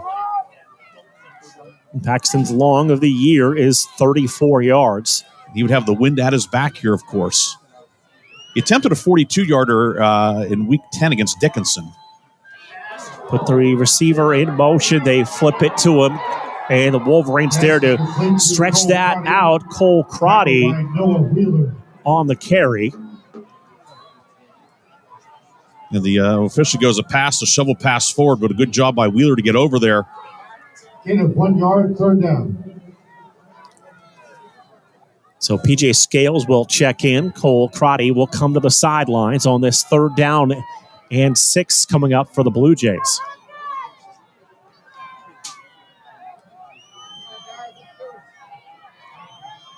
One receiver to the left, two to the right side. Ornello to throw, looking in the end zone, and that pass sails over the head of a couple of Blue Jay receivers who were in the same area downfield, and it brings up fourth down. Yeah, Scales and Tallarico were both there, and I have to think somebody ran the wrong route because you have two guys in the same area. It brings more defenders here. The Wolverines had three men covering two. So it'll be Paxton on to attempt the field goal. And so it would be 36 yards, which would be a season long. It's just inside the far hash. Wind at his back. We'll call it 35, but is 35 yards. Paxton, 11 of 14 on the season for the freshman kicker. Snap down, a kick on the way, knuckling away, and just inside the right upright and good. So with 5:50 to play here in the third quarter, the Blue Jays have added 3 to their total and now lead Grove City 10-0 here in this third quarter. Wolverines had a long sustained drive to begin this third quarter, but unable to put some points up on the board, and for the first time here this afternoon, now facing a 2-score deficit. If you're the Wolverines, you have a little bit of confidence offensively. Okay, you were able to move the ball. Last time, 15-play drive, it stalled out. But at least, you have that confidence. Again, 5:50, a lot of time left. But, again, it's also from the standpoint, time isn't necessarily on your side. Important here, start off with a good kick return. We had, of course, the penalty on the last return set the Wolverines back to the 15. Essentially cost them 20 yards in field position. Of course, where'd the last drive end? Just inside the 20. Again, that's not necessarily an apples to apples type comparison, but when you have such a long drive and have to go 85 yards, eventually a drive can stall out, and that's what happened there. So important here, get a good kick return, no penalties, and get that offense back out there. Brad Paxton, the freshman from Tampa, Florida, will kick with the ball teed up at the 35-yard line. Danino and Aiken back to return. It's going to be Shea Aiken across the 10, 15 to the 20. Stays on his feet and drives down to about the 24-yard line. And that's where the Wolverine possession will begin with 5:43 to play in this third quarter, trailing 10-0. Of course, we heard Coach DiDonato in the pregame show talk about how disciplined the Hopkins kick unit team is, and you saw it right there. 10 guys down there, all in their lanes. Nobody, drifting or freelancing or trying to be a hero. Everybody stayed home, and good job by the kick coverage unit, putting Grove City back at the 25-yard line. Logan Pfeiffer and the Wolverine offense back out on the field. The Heckathorn to the right side, lined up to the line of scrimmage. And they give the ball to Nico Flotti. And a little bit of push from that offensive line gives Nico Flotti a gain of about 3 on first down, setting up a 2nd and 7. Nice to see the Wolverines get a little bit of push that time. And, get 4 yards on first down. That's good. And the Wolverines have not done that much today at all. In fact, that's the long run of the afternoon. That 4-yarder out to the 29.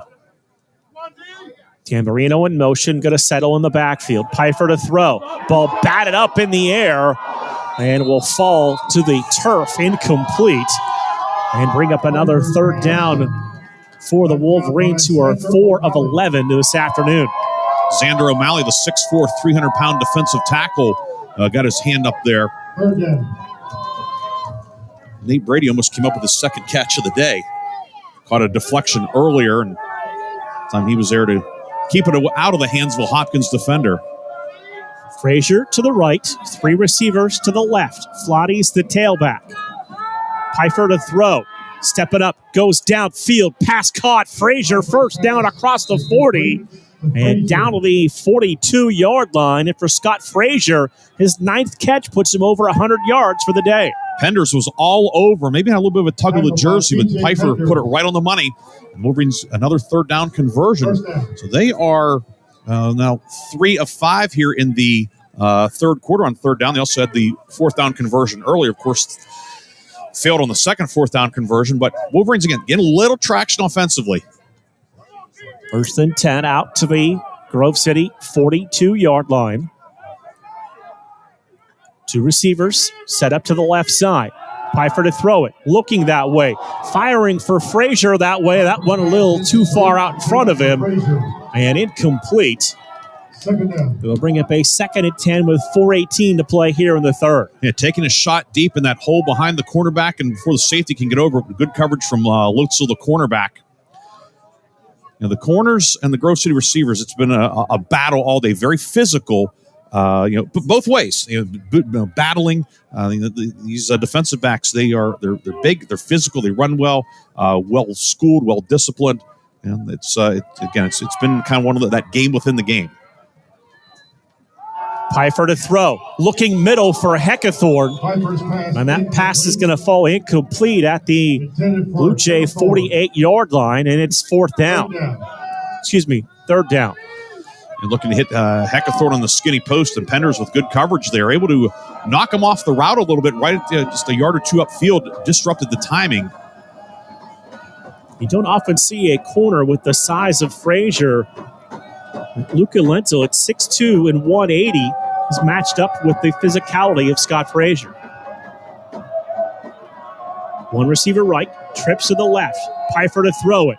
Steps into this throw, goes downfield for Frazier. And they're going to say out of bounds. He did not complete the catch, did not get a foot in bounds. It will bring up 4th down. That time, Conkle, the rover defenseman, he had dropped out underneath in pass coverage, and Frazier maintaining he got a foot in, but the officials, there were two officials, the head linesman and then the official on the far sideline further upfield. They both right away said out of bounds. So Bear Bay to punt, two returners back deep. Bear Bay gets a high end over end kick, fair catch called for and made by Andrew Rich. And the Blue Jays have the football back with 4:03 to play here, third quarter. Important for the Wolverines here to get a 3 and out. Get back out there offensively. And again, drive stalled out there, and you had to punt. But I feel the Wolverines, they're getting a little bit going offensively. And again, it's been uphill both ways against this Hopkins defense. But right now here, if you're the defense, of course, Grove City coming in number 1 team in the country in turnover margin, plus 2.1 per game, -1 today. That would be a great time to get a turnover. They nearly recovered a fumbled snap earlier. They didn't. Dropped an interception on the first drive of the game. Ranello to throw it on first down. Time, fires into the seam, pass caught to the 35 and diving out near the 37-yard line. That's Cole Crotty, the sophomore, with a first down reception for the Blue Jays. Yeah, Crotty, he's a complete receiver. He's some receivers, they can run the deep routes or whatever, but you look at what he does. The deep ball underneath there, intermediate. He is a well-rounded receiver, good route runner, good hands, good speed. He's a total package at the receiver spot. Play clock now down under 15 seconds. First and 10 Blue Jays from their 38-yard line. Ranello takes the snap. He'll give it to his running back, Andrew Rich. And Rich going to be bottled up after a very short gain, setting up a 2nd down and 9 for the Blue Jays. That was not a clean exchange. I saw Rich kind of fighting and fighting, trying to get a hold of it. It almost looked like he kind of had the ball vertically against him before he got it positioned. And then Bladel and Brubaker there to bring him down. But, good play call from Johns Hopkins. You don't want to, especially with the lead here as we're under 3 minutes to go third quarter, you don't want to get pass happy and at least, make Grove City honor the fact you might run. Twins to each side of the formation. Now they'll empty the backfield as Rich goes in a slot to the left side. Ranello alone in the backfield. He'll take the snap. 3-step drop. Standing in. Firing downfield. And that is a great catch once again by number 10, Cole Crotty, into Wolverine territory. Down to about the 38-yard line. That was Ranello's best pass of the day, and he's made several of them. But that one over the linebacker in front of the safety. He had one spot to put it, and Crotty made the catch, and just a well-thrown ball. Yeah. Trips to the left, single receiver right side. Ranello to throw, and Crotty lost that one in the sun, and the pass will fall incomplete. Second down. The pass clearly going forward, but as you said, he looked up and then just again where the sun is swinging around, so it's kind of not directly behind us, but if you're on that side looking this way, you're looking right into the sun. This time of year, that low angle as well, and just looking Crotty on the screen, and hard to fault him on that one. 2nd and 10 from the Grove City 38-yard line. One receiver left, two to the right side. Ranello drops to throw, gets the ball out quickly. Pass is going to be caught, and a flag will come in at the end of the play for the catch by Tallarico. And going to be a late hit on the near side. And there's a Grove City guy down also on the near side. It might be Jason Minch who ended up. No, it's not Minch. He's over there. It's it'd be Shea. No.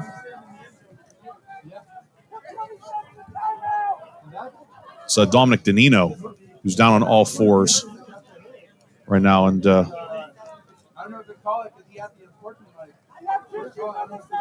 so Coach DiDonato making the long walk across the sidelines to check on his defensive back, who's in on the play, and there was a hit right at the end, and there's again the penalty's going to take the ball down inside the 20. After the play was over, personal foul, late hit, defense, number 27. 15-yard penalty from that of the run, first out.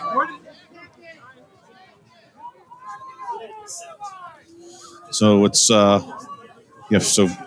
the play goes to 32. Would have been third down, but instead the penalty gives Johns Hopkins 15 yards and an automatic first down to the 17-yard line. And so Bowden Davidson will check in at cornerback. Of course, Bowden was injured in Week 10 against Case Western Reserve. Did not play last week or 2 weeks ago.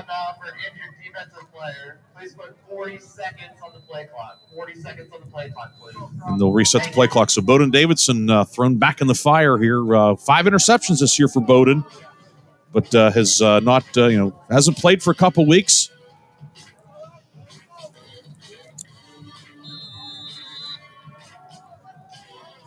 First and 10 for the Blue Jays from the Grove City 17-yard line. Trips to the left side, Twins to the right. Ranello alone in the backfield. Takes the snap, looks to throw. Time, going to fire way across the field to Andrew Rich, who made the catch. That is not an easy throw for a quarterback from the opposite hash mark to the far sideline. And he found his back who'd line up in the slot. And second and short. 9-yard pass play. Grove City here at this point, you're thinking, hold them to 3.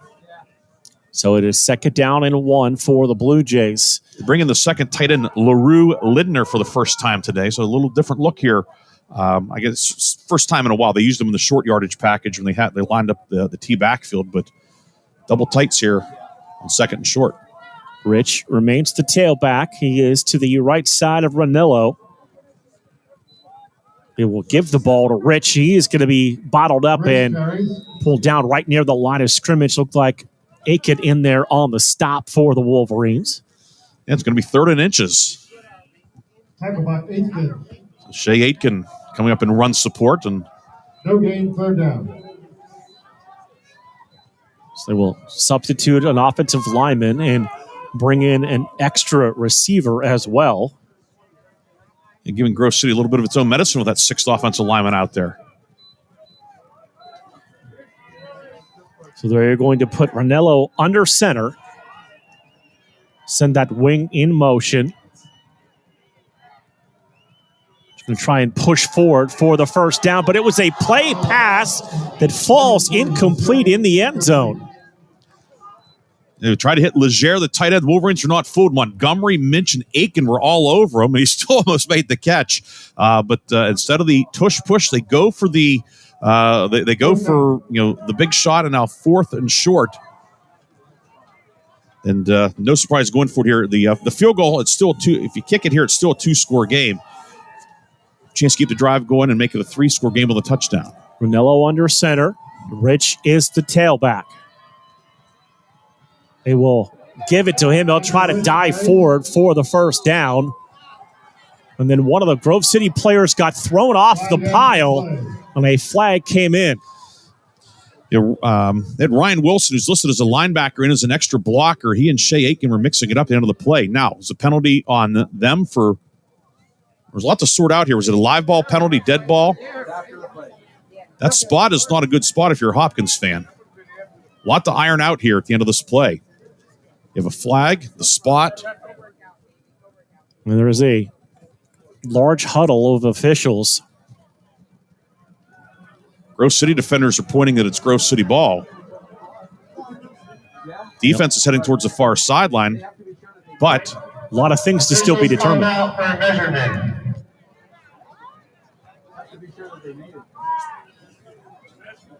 Yeah, they have to do things in order here. First, determine whether it was a first down or a turnover on downs. Yeah, because then, I'm guessing the penalty must be on Hopkins then, because if it was on Grove City.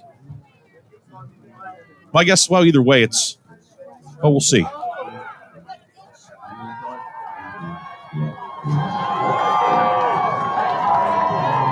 Okay, short. And now we're going to have the penalty adjudicated here. So the Wolverines will take over with 5 seconds to go in the third. But now here's the thing. If the penalty's on Hopkins, the ball, instead of being at the 7, is going to come out to the 22. If it's on Grove City, it's half the distance back inside the 5. But this penalty is of consequence also.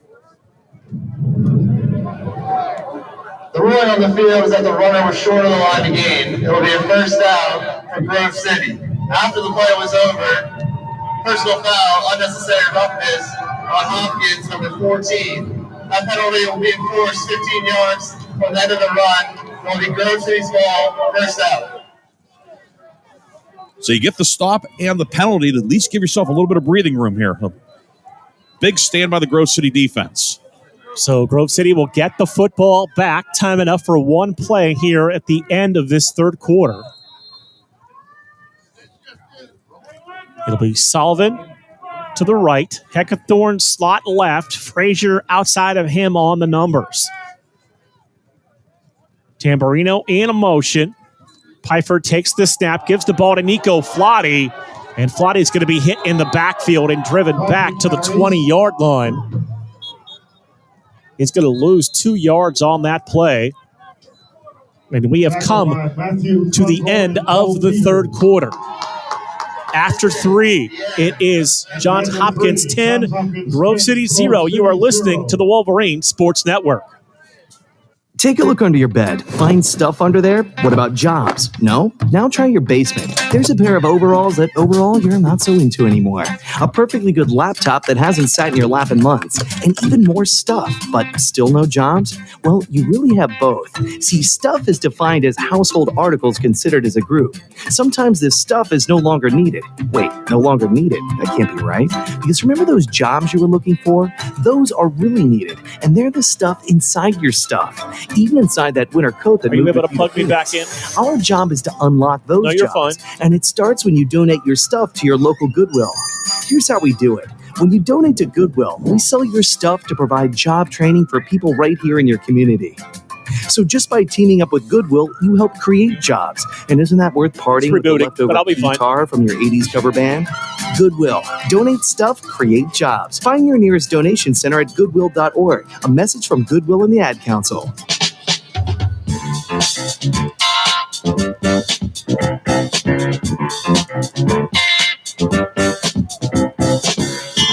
Ready to begin the fourth quarter here on the Wolverine Sports Network. 15 minutes on the game clock.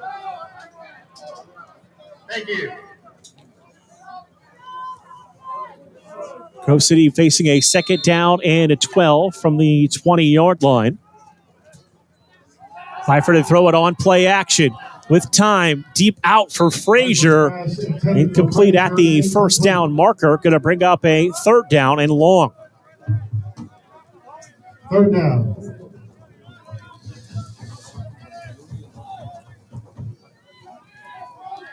Hopkins 234, 133 edge in total offense through 3 quarters. Wolverines are 5 of 13 on third down. They were 3 of 6 in the third quarter, and they face third and long here. 4 receivers in the formation. The center judge ran in, held up play for a moment. Pfeiffer to throw it. With time, downfield, looking for a Heckathorn. Pass is incomplete, but there's a deep flag thrown in on the other side of the field. Yeah, Carter Hogg, the nickelback, was on his back right away, and a break for the Wolverines because even Heckathorn makes the catch. He's going to be probably 3 yards short. Instead, it's a spot foul and a first down for Grove City. The 4th flag of the afternoon on Johns Hopkins.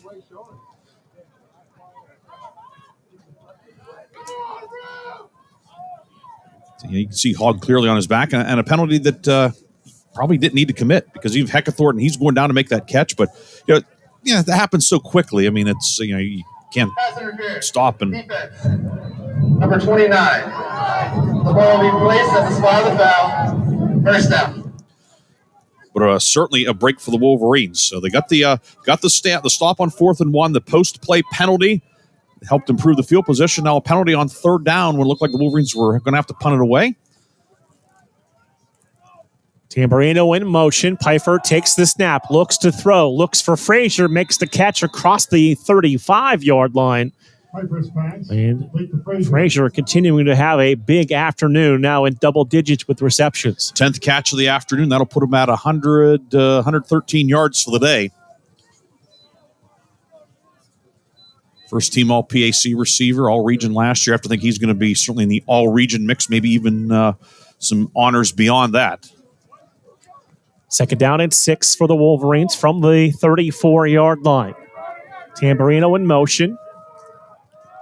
Pfeiffer to throw, fires downfield, ball batted down and incomplete. Was looking for Frazier to bring up a 3rd down and 6. That was Newell again getting that hand up there. The Johns Hopkins front, they do a great job getting those hands up there. We've seen a number of tipped balls, deflected balls, batted balls. I mean, wherever you want to call them, they've done a good job in addition to the pressure. And again, another 3rd down upcoming for the Wolverines.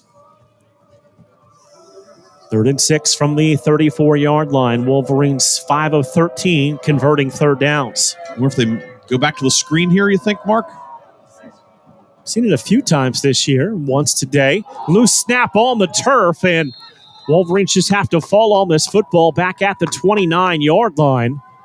Going to bring up 4th down and have to punt the football back to the Blue Jays. Yeah, did the checking the replay here? Did the snap? It hit Tamburino on the right arm, but he was lined up behind the guard. So an uncharacteristic mistake on the center snap. Bear Bay will punt with the wind at his back. Snap back to Bear Bay, gets a high spiraling kick away. It is going to be caught inside the 30-yard line. Bear Bay's fantastic season continues for the Wolverines punting the football. His 7th punt of the afternoon. So with 13:38 to go here in the 4th quarter. It's a 42-yard punt, by the way, Mark. Blue Jays will have the football, and they have a 2-score lead at 10-0.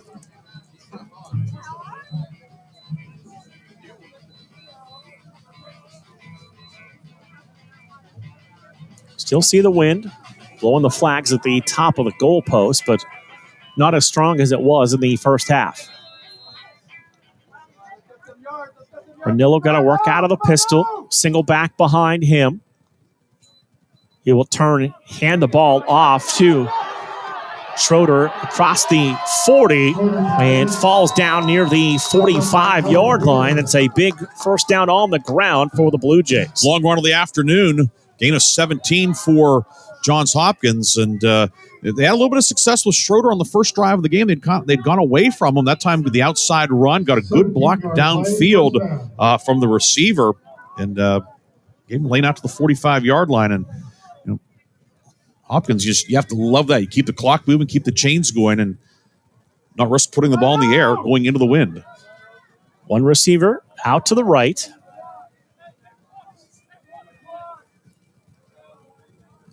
Two to the left side. Ranillo. Play action, turns in, throws, and the pass complete across the 50 to the 45 and out of bounds to Cole Crotty. And for Cole Crotty, over 100 yards and 8 receptions this afternoon. Yeah, Crotty lined up as a wing on the left side. He came across like he was going to be a lead blocker on the play action, just slid out into the flat. That's the type of route you normally see from a tight end or an H-back, a fullback. But Crotty, of course, outstanding wide receiver, showing his versatility and going underneath and then able to take the ball downfield to the 45-yard line. Actually, the 43. One receiver to the right, two to the left side. We have a wing to the right side. Hand the ball off. This time stood up right near the line of scrimmage. Shea Aitken coming downhill from the safety spot, cut him down.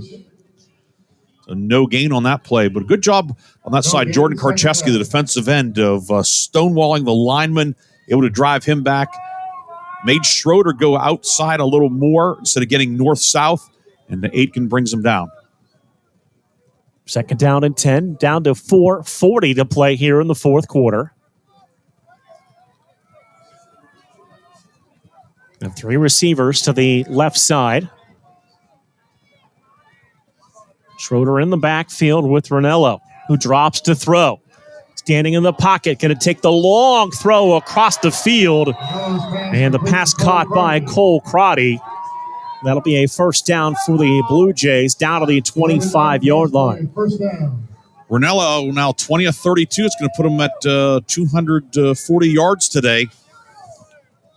Again, they talking before the game about Ranillo, not making mistakes. He's a gamer, all that, and he is. He's a very, very effective passer as well. And you have to remember, he's 7-0 as a starter, and that's the most important stat for quarterbacks is W's and L's. He's 7-0, and he's putting his team in position here with 11 minutes to go to make that 8-0. 3 receivers to the right, 1 to the left. Ranillo going to drop to throw. Steps up, fires across the middle in a sliding grab inside the 15-yard line. That's Robbie Enright, the sophomore, with the catch and a Blue Jay first down. And Ranillo doing a good job of getting all his receivers involved. Certainly Crotty, he's the number one guy, but Enright that time, and good job by Ranillo climbing in the pocket, had some pressure from Ben Bladel, able to step into it and let it rip. 2 receivers go to the right side. They bring one into the backfield. It's Crotty now on the left side. Ranillo to throw. Sets up Crotty with the catch, and he's going to spin his way downfield. And for Crotty, now that gives him 10 catches on the afternoon. The last time he lined up in that spot's when he came across as acting as if he's a lead blocker and sliding into the right flat. That time just made a left turn and a very safe play for Ranillo. Safe pass and pick up a couple of yards. Actually, more than a couple, about 6 down to the 8-yard line. Played 1 receiver to the right, 2 to the left side.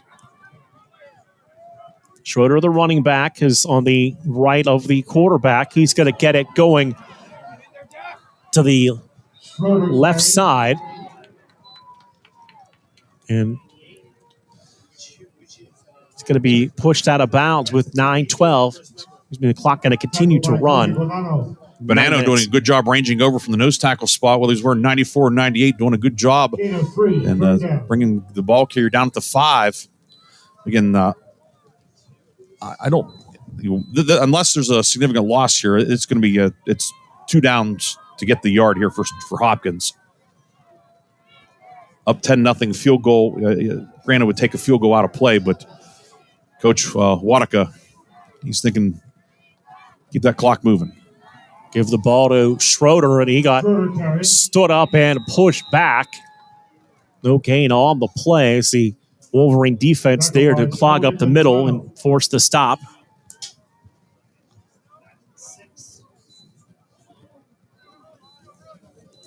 Loss of 1, fourth down. They're going to lose 1. Keep the offense out there on the field, as you said. Going to have trips to the right side. Big fourth down here coming up for this Wolverine defense. Ranello, he's going to throw. Look for the end zone. And that passes off into the receiver's hands. And he caught it. And did he catch that? Yep. Off of the tip. Touchdown, Johns Hopkins. It was caught by Tallarico. Enright couldn't handle it. Tallarico was seated. It landed in his breadbasket for a touchdown. So the Blue Jays put the deflected touchdown up on the board. Just under 8 minutes to play here in the fourth quarter. Heads up play by the receiver to keep his eyes locked on the football. Right place, right time. High snap, extra point on the way. Is up, and it is good. 7:59 to play here in the fourth quarter. It is now Johns Hopkins 17 and Grove City 0. A quick break on the Wolverine Sports Network, and we're right back. My name is Bobby. I'm a veteran and lost my leg to a roadside bomb. My victory was going from a wheelchair to becoming a weightlifting champion. I'm Sam. I'm a veteran. My victory was finding a career I can be proud of and supporting my family. America's veterans are on their most important tour, the tour of their lives. I'm a veteran. My victory was going from homeless to home. At DAV, we're on a mission to help veterans get the benefits they've earned. I'm a veteran, and my victory was finishing my education. DAV offers veterans of all generations a lifetime of support for victories great and small. My victory was proving that disability is not a limitation. My victory was getting my service dog a new best friend. We help more than 1 million veterans every year as they face and conquer their challenges. My victory is being able to be there for my family. When America's veterans win, we all win. Help us support more victories for veterans. Go to DAV.org.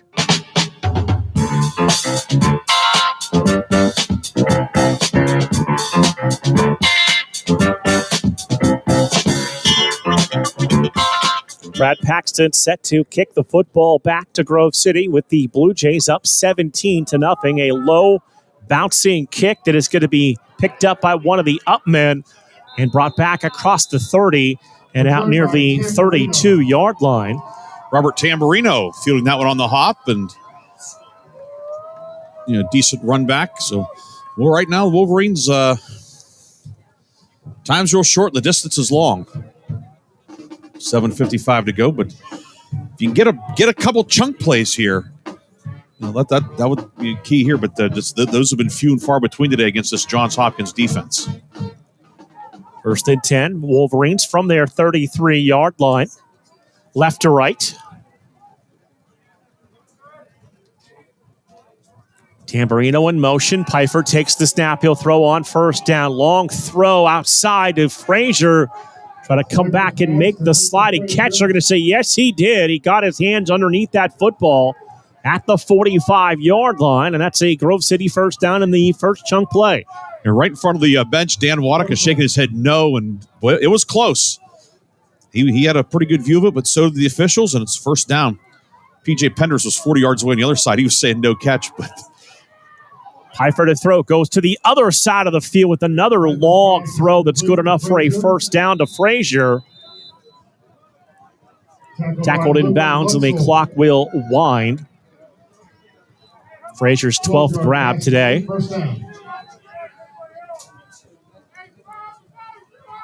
Into Blue Jay territory from their 43-yard line. Pfeiffer bobbles the snap. He'll hold on to it. Get a fire down the seam for Frazier. Made another great catch. He was doubled and able to come out of there with the football. Pfeiffer stood in there, threw it downfield, and like you said, double coverage, but Frazier able to position his body to present enough of a target, and Wolverines are at the 23. One receiver to the left, two to the right side. Pfeiffer to throw. Steps up in pressure. Downfield for Heckathorn. And incomplete. Brings up a 2nd and 10 with 6:28 to play here in the fourth. He was matched up on the linebacker, Craddock downfield, but good help over the top from the free safety, Schondelmeyer, coming over. Second and 10, 6:28 to play here in the fourth quarter. Single receiver to the left, 2 to the right side. Play clock 15 seconds as they turn to the sidelines and now back to the field.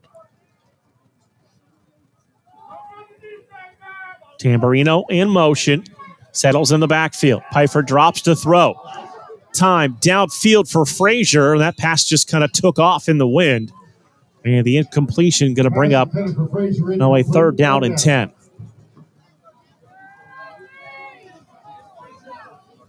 Clock stops, 6:23 to play here in this fourth quarter. Pfeiffer now 17 of 36, 191 yards.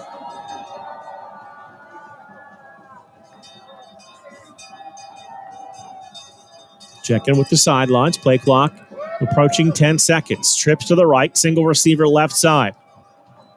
Pfeiffer takes the snap, looking that way for Scott Frazier, who made the catch, got past the first down marker, and got out of bounds and stopped. So the clock is going to continue to run. Yeah, once they get the chain set and wind it, and that won't. That's the timing rules they've added in the last handful of years. But Wolverines on the move. First and 10 from the 13. Pfeiffer takes the snap, gives the ball to Nico Flotty.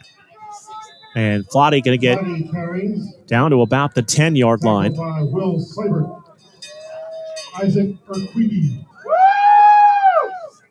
So it is second down and 7 for the Wolverines. Frazier left. It's Heckathorn and Sullivan to the right side. Pfeiffer looking for Frazier in the end zone. And that is caught for a Wolverine touchdown. Scott Frazier with catch number 15 and his first touchdown of the afternoon. Yeah, and nice pass from Pfeiffer. Frazier Wepper just caught that with his hands, pulled it in, and Wolverines are on the board. 5:29 to go. So Sullivan will come on to attempt the extra point. 45 of 51 on the season. So Lambert will snap it. Bear Bay to hold. Snap down. Extra point on the way. And that kick is good. So with 5:29 to play here in the fourth quarter, the Wolverines are on the board. They've cut the lead to 10.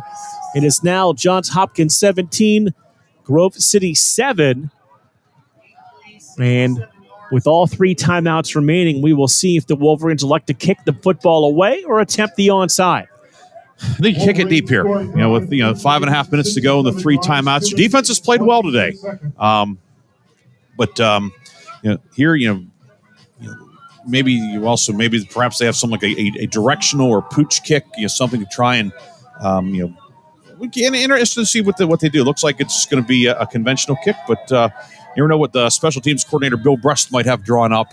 But hey, Wolverines on the board, 17-7, 5:29 to go. So Sullivan will have the ball teed up at the 35-yard line. Get you caught up on some of the other scores we've been paying attention to here shortly. Yeah, Hopkins has the hands team out there. You see Rich and Shondo Meyer, a lot of low numbers out there. Essentially 10 guys within 10 yards and one man deep. Back at his own 25-yard line. Deep is E.J. Talarico. So Talarico back deep at the, now dropping to the 23-yard line. Blue Jays not convinced Sullivan's not going to attempt an onside kick, and he will just kind of put this ball up over the returner, but it went out of bounds. So the flag will come out there. And it will come out to the 35-yard line. That's again. So I just kind of kicked from the left hash mark, and the wind just helped push it that way. Had a little bit of a hook on it, and trying to drop it in where nobody was, but fortunately, the penalty will give it to Johns Hopkins. And again, just some mistakes today by the Wolverines that would be uncharacteristic mistakes. In some cases, you attribute that to the opponent. Some of them have just been, just mistakes that you can't have happen, but gives it to Hopkins. The one thing is no time came off the clock. That's the one, I guess, benefit of that. But instead of Hopkins perhaps being pinned back, Blue Jays start this drive with the 35. Rinello out on the pistol, single running back with him. He will get the handoff. Schroeder gets the football, and he's going to be driven back for a couple-yard loss. Wolverines loading up the box, knowing the Blue Jays want to run and take time off the clock. Jack Jolly coming through to make the tackle. Loss of 2 on the play. Approaching 5 minutes to play here in the fourth quarter. Both teams, all 3 timeouts remaining. Wolverines among the national leaders in takeaways. They do not have one yet today, Mark. So it is second down and 12. Rinello has the running back a few yards deep behind him. They'll turn, give Schroeder the handoff again, and gets smacked near the original line of scrimmage, but will bring up a third down at 10. You asked for chunk plays on the last drive and got them, so you've asked for a turnover here. I'm going to keep asking. You get that right, I'm going to ask for lottery numbers. You're not getting those. I'd take care of you, Mark. I'd take care of you. I'd give you a shiny quarter. Jolly and Sponik on that tackle, 3rd and 10, but if the Wolverines are going to come back and pull one from the fire here, you have to get off the field here. Hopkins, 3 of 13 on 3rd down today. Rinello drops to throw. Has time, goes underneath, pass short, hops the receiver, incomplete. It will be 4th down. Now we've got a little pushing and shoving after the play. Yeah, and fortunately, Bryce Sponik came in and got one of his teammates out of there who was given the business to Michael Nwosu, the starting left tackle for Johns Hopkins. And he was probably within about a blink of an eye from getting flagged for a personal foul, but Bryce Sponik did a good job of tackling his own guy. And the punt team comes out, and it is Scott Frazier deep for Grove City. So we see Frazier back there for the first time this year. Wolverines look, I think the all-out block is on here. But 10 men up at the line, looping snap back to the punter. They block the punt. It's loose and rolling towards the end zone. Shea Aiken had it for a moment, but another Wolverine able to fall on the football. Jace Herrick. That is a Grove City touchdown. Jace Herrick, the Greenville High product, was Shea Aiken who blocked it. It bounces all the way into the end zone, and Jace Herrick jumps on it. It's 17-13 with 3:42 to go. So the block punt recovered in the end zone for a Grove City touchdown. Now Daniel Sullivan on to attempt the extra point. 3:42 to play here in the fourth quarter.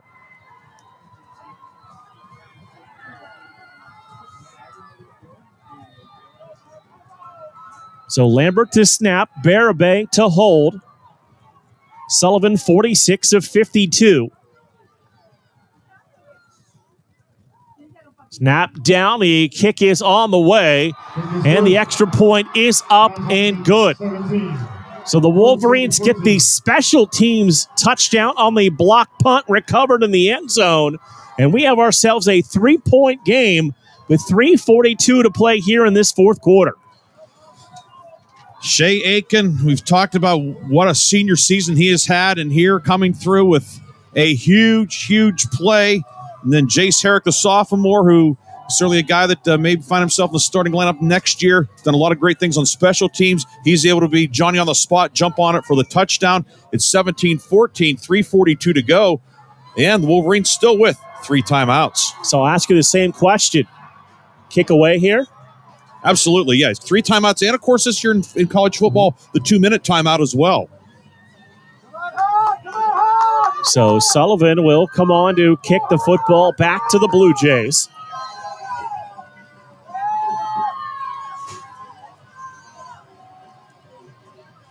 With the ball at the 30-yard line.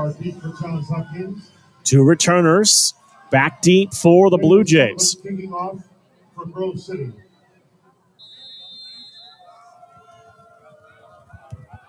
Sullivan ready to approach the football. He'll come up, put a foot into it. Put this one, another looping kick that's going to be caught across the 10. Outside 15, 20, 25-yard line. And on the return, that's E.J. Tallarico, number 4, the senior wide receiver. And you see a little bit of bounce and energy in the step of the Wolverines we haven't seen yet this afternoon. Yeah, they've been, because Johns Hopkins really controlling things for 3+ quarters. The Wolverines get the touchdown drive, the blocked punt, and now 3:36 to go. And the Wolverine defense come up with one more stop. Ranillo and Schroeder in the backfield. Trips to the right side. Play clock down to 7 seconds. They snap it with 4, give it to Schroeder. Schroeder got a seam across the 30 and then got tripped up inbounds, and the clock will continue to run. Tackled by Fulbaker. If you're Hopkins, a great, you love that result. I mean, you take the first down, but now second and short even gives you a chance maybe to use up a little bit more clock. But right now, just trying to get the momentum back. The momentum swung clearly to the Grove City side, and able to get outside Schroeder. An effective run there. He certainly has not had a big day production-wise, but a huge run there, gaining 9. 2 receivers to the right, 1 to the left. Schroeder and Ranillo in the backfield. Play clock down to 3. They give it to Schroeder. He's going to have the first down across the 40 and down to the 44-yard line. And Grove City is going to use their first timeout with 2:38 to play here in the fourth quarter. Gives us a chance to step aside quickly on the Wolverine Sports Network. This is Grove City College President Paul McNulty. Grove City College is a highly ranked national liberal arts college where your formation is viewed holistically, embracing mind, heart, and hand. You'll discover your calling and be equipped to pursue it. You'll also be a part of a community of purpose and principle. Faithfulness to this mission is one of our core values. Learn more about us at gcc.edu.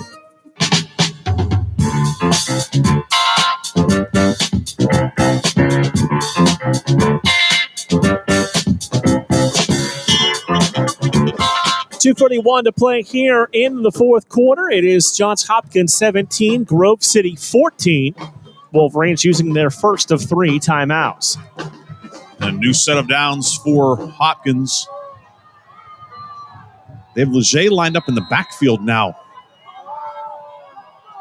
Next to Ranello in the shotgun. We saw him in the goal line offense in the T earlier. Ranello is just going to keep it, try to run with the football. He's going to be dropped just shy of the line of scrimmage by Ben Bladel. He'll bring up second and long, and Coach DiDonato uses his second timeout.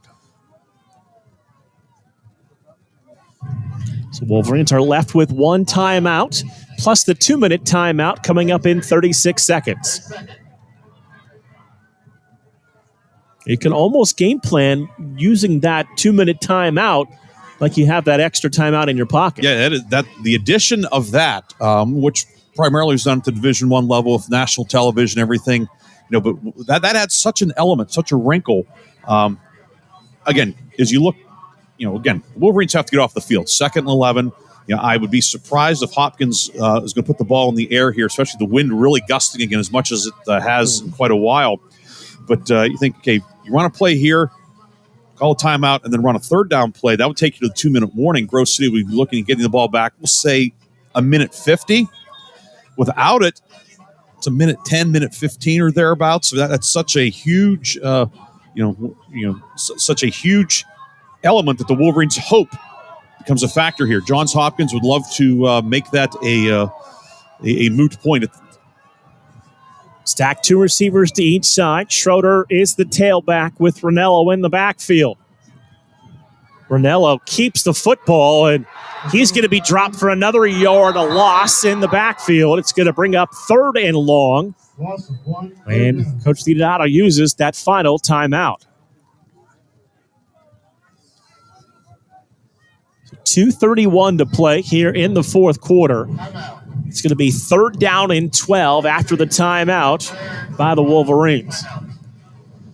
Yeah, so now as I say, the proverbial ball in Hopkins' corner here. Okay, if you pass, okay, certainly we talk about the bevy of receivers they have with Crotty and Tallarico and Leger, and Ranello has had a terrific game today. 23 of 36, 264 yards. So you have that. That's been the strength of the team today. But okay, the pass is incomplete. Now you're having to punt away into the wind on the other side of the 2-minute timeout. You run here.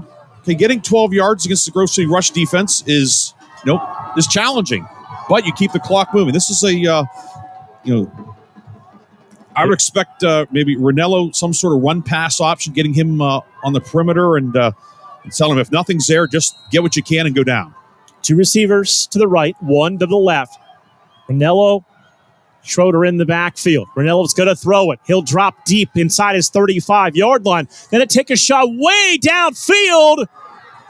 And what are they going to call? Did Aiken intercept that football? I think he did. I think he got the knee in, Mark. They will come up and they will discuss. Aiken says that's an interception, and it is. The Wolverines have forced the turnover with 2:22 to play, and we didn't even throw in the possibility of a turnover into the conversation, and Shea Aiken's wonderful senior season continues. So 2:22 to play, fourth quarter. Grove City will have the football at their 29-yard line. They're out of timeouts.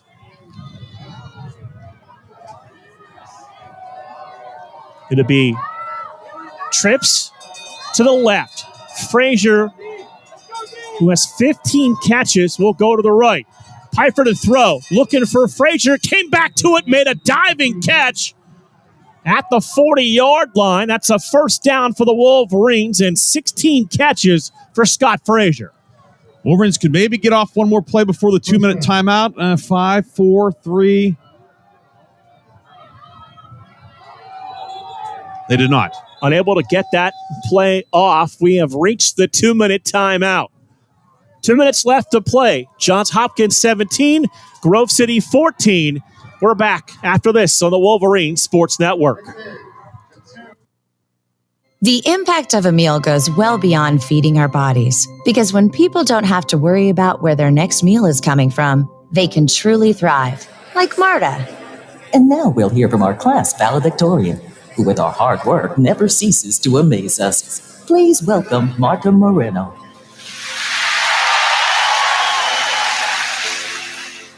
And Alex. Hey, Alex, how did the interview go? I did it! I got the job! I can't believe it! I knew it. Let's meet up later to celebrate. And Diego. Mom! I got first place at the science fair with my volcano project. That's amazing, sweetie. Congratulations. Because when people are fed, futures are nourished, and everyone deserves to live a full life. Join the movement to end hunger at feedingamerica.org/actnow. feedingamerica.org/actnow. A public service announcement brought to you by Feeding America and the Ad Council. First and 10, Wolverines. Piper to throw. Steps up. Goes downfield, and that ball hung in the air and flutters to the turf and incomplete and dangerously close to an interception. Off the hands of Heckathorn, the intended receiver. Defensive back might have gotten a hand in there as well. The nearest man, too, was Shondelmeyer, the safety. Shondelmeyer was close to a game-clinching interception, but instead it falls to the turf. It's 2nd and 10 with 1:56 to go in the fourth.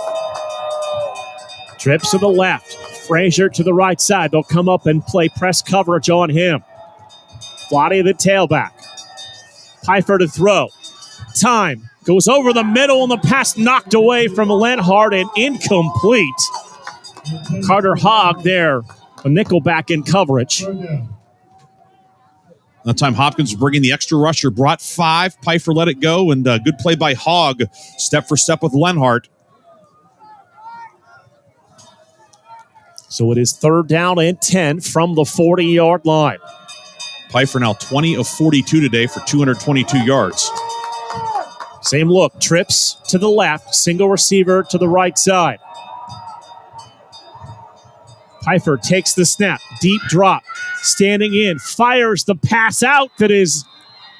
Caught it. He caught it. He caught it. Unbelievable. We got screened off momentarily, but Frazier made the catch at midfield. 17th reception of the afternoon.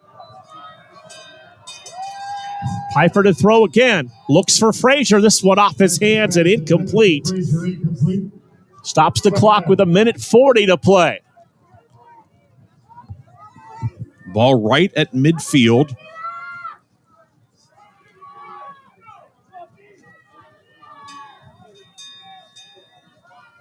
Trips to the right side. Frazier now to the left. 2nd and 10 from midfield. Pfeiffer takes the snap. He'll drop to throw. Now being pressured. He's going to be sacked back near the 45-yard line. They'll spot it at the 46. That time, Hopkins only rushing 4, able to get the Pfeiffer. They dropped Peters out in coverage underneath. The loss of the play. 3rd and 14. Pfeiffer to throw. Hit Frazier. Bounced off of a tackle. Stayed on his feet. First down to the 36-yard line. The defender thought they had knocked Frazier down. He was able to stay on his feet and gain some extra yards. It was going to be about a 5-yard gain. Instead, he turned it in to pick up 14 more. First down to the 36. Frazier to the left, trips to the right. Pfeiffer takes the snap. Looking that way. He's going to step up in the pocket, and he'll get down to the 34-yard line. He's going to gain a couple. It brings up 2nd down. We're under a minute to play in the game. Will Seibert in no hurry to get off of him. Smart play by Seibert. Clock running. Pfeiffer takes the snap. Looks to throw. Looks for Sullivan. Reached out, made the catch, got down to the 25-yard line. That's going to be a Grove City first down. Sullivan's first catch of the afternoon. 38 seconds ago. You're in range now. You're in field goal range. You're in range to take a shot to the end zone. Trips to the left. Looking that way. Firing for Frazier. Leaping for the football. He made another incredible catch. Diving catch to the 10. First and goal at the 10. Clock at 29 seconds. Hopkins still has 3 timeouts. That pass, that front 4, everybody's gassed. Trips to the right. Looking for Frazier. Firing for Frazier. That one's incomplete. Stops the clock. 22 seconds to play in this game. Pfeiffer looking to the sidelines for the play call. 22 seconds. 2nd and 10 from the 10. So it's Frazier to the left, Lenhart, Heckathorn, and Sullivan to the right side. And now Hans Hopkins will take a timeout. So the Blue Jays take the timeout with 22 seconds to play here in the 4th quarter. Scott Frazier, 19 catches, 231 yards. Final score, Cortland 17, Endicott 9. So while we have a minute, we can catch you updated on a couple of scores. Carnegie Mellon with just a 2-point lead on center. 6 minutes to play, 17-16. Randolph-Macon leading W&J at the 2-minute timeout, 38-22. And DePaul out in front of their matchup with Maryville, 45-13. So winner this one, likely heading to Indiana next week. 22 seconds to play. 2nd and 10 from the 10. Wolverines come to the field off the timeout. Frazier to the left. To the right side in the slot, it's Heckathorn and Lenhart. Sullivan to the outside of him. Pfeiffer to throw. Looks for Frazier, and the pass is going to be knocked away and incomplete. Looking for Frazier at the 5-yard line. 18 seconds to play here in the game.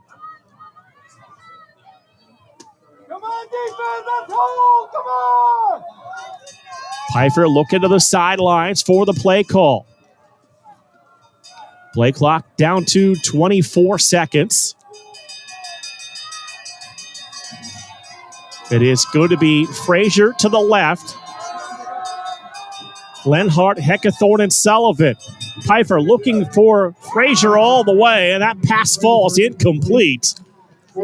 15 seconds to play. It is 4th down. So this will bring Daniel Sullivan, the sophomore kicker, on to attempt the game-tying field goal. 8 of 10 on the season, a long of 42 yards. So Lambert will snap it. Bear Bay to hold. Bear Bay down at the 17. So this is about a 27-yard attempt for Sullivan. Snap and hold are good. Sullivan's field goal, it hit the upright, and it's no good. With 9 seconds to go, the field goal attempt by Daniel Sullivan hit the left upright and is no good. So Hopkins will get the football with 9 seconds remaining here in the 4th quarter.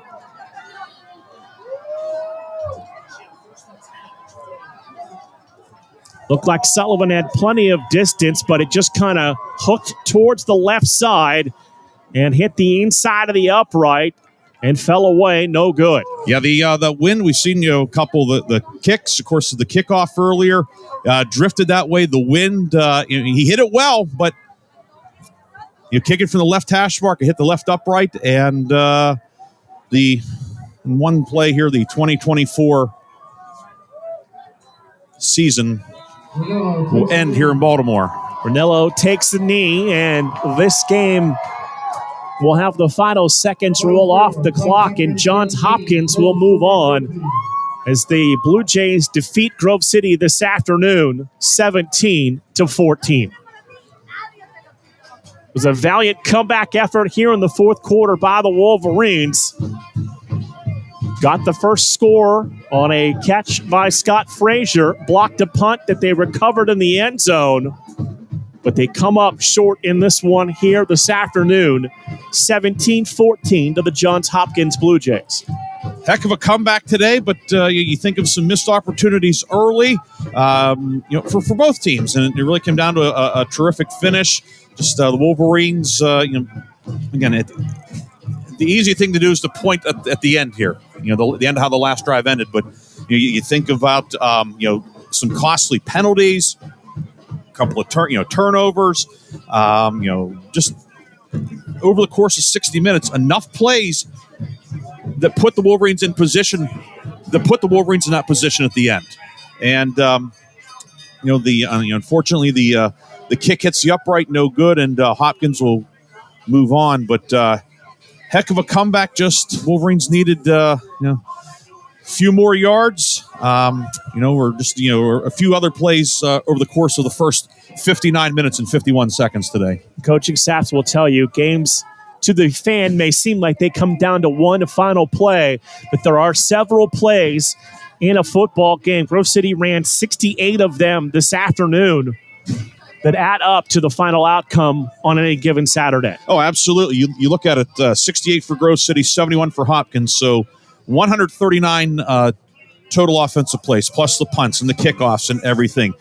But you look at it, okay, Grove City, 8 penalties, 85 yards. Grove City really never ran the ball today. Those are things that over the course, when you evaluate the game,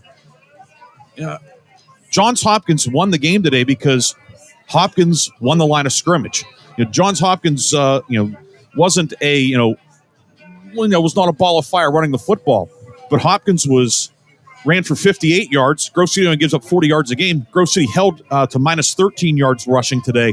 Those are, you run the ball, you stop the run. Hopkins ran the ball okay, but definitely stopped the run, and that is why Hopkins is moving on. The Blue Jays win it here this afternoon, 17-14. We will step aside for a break, and when we come back, we'll begin the post-game show here on the Wolverine Sports Network as a fantastic season for the Grove City College Wolverines comes to an end. 17-14. You're listening to the Wolverine Sports Network. Hi, we're the Goo Goo Dolls. We're fortunate that we can give our daughters everything they need to grow and learn. But not every child can focus on classes and play dates.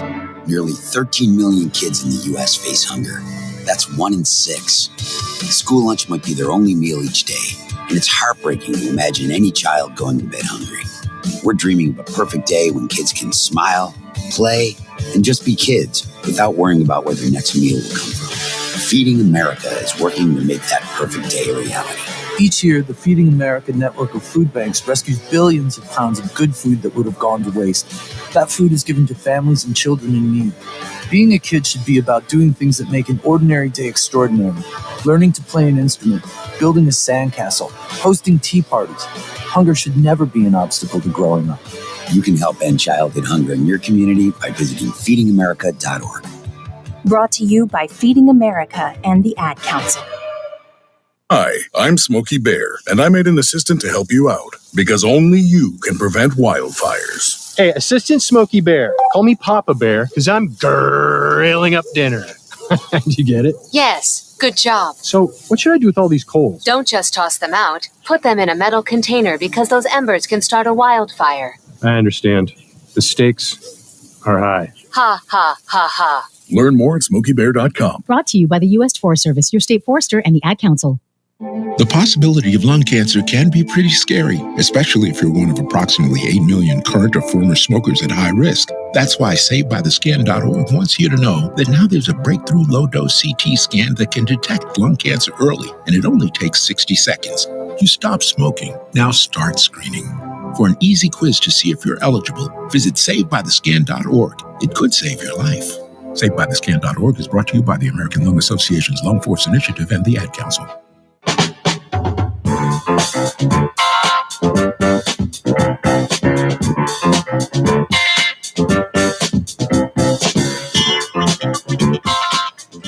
Back here on the Wolverine Sports Network, Johns Hopkins defeats Grove City 17-14.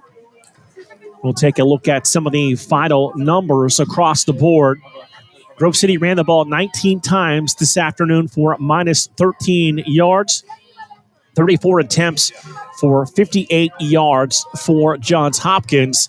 Total plays 68 for 260 for Grove City, 71 for 322 for the Blue Jays.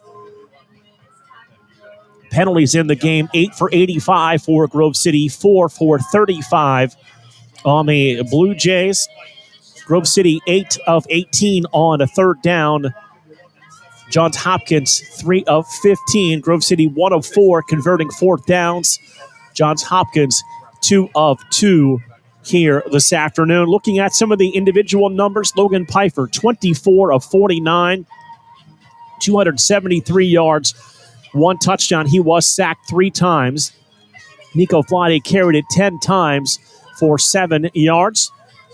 Scott Frazier, a monster game for him this afternoon. 19 catches, 231 yards, and a touchdown for Frazier. Heckathorn, 2 for 36. Sullivan, 1 for 8. Flotty, 1 for 1. Nate Brady had that deflected pass for minus 3 yards.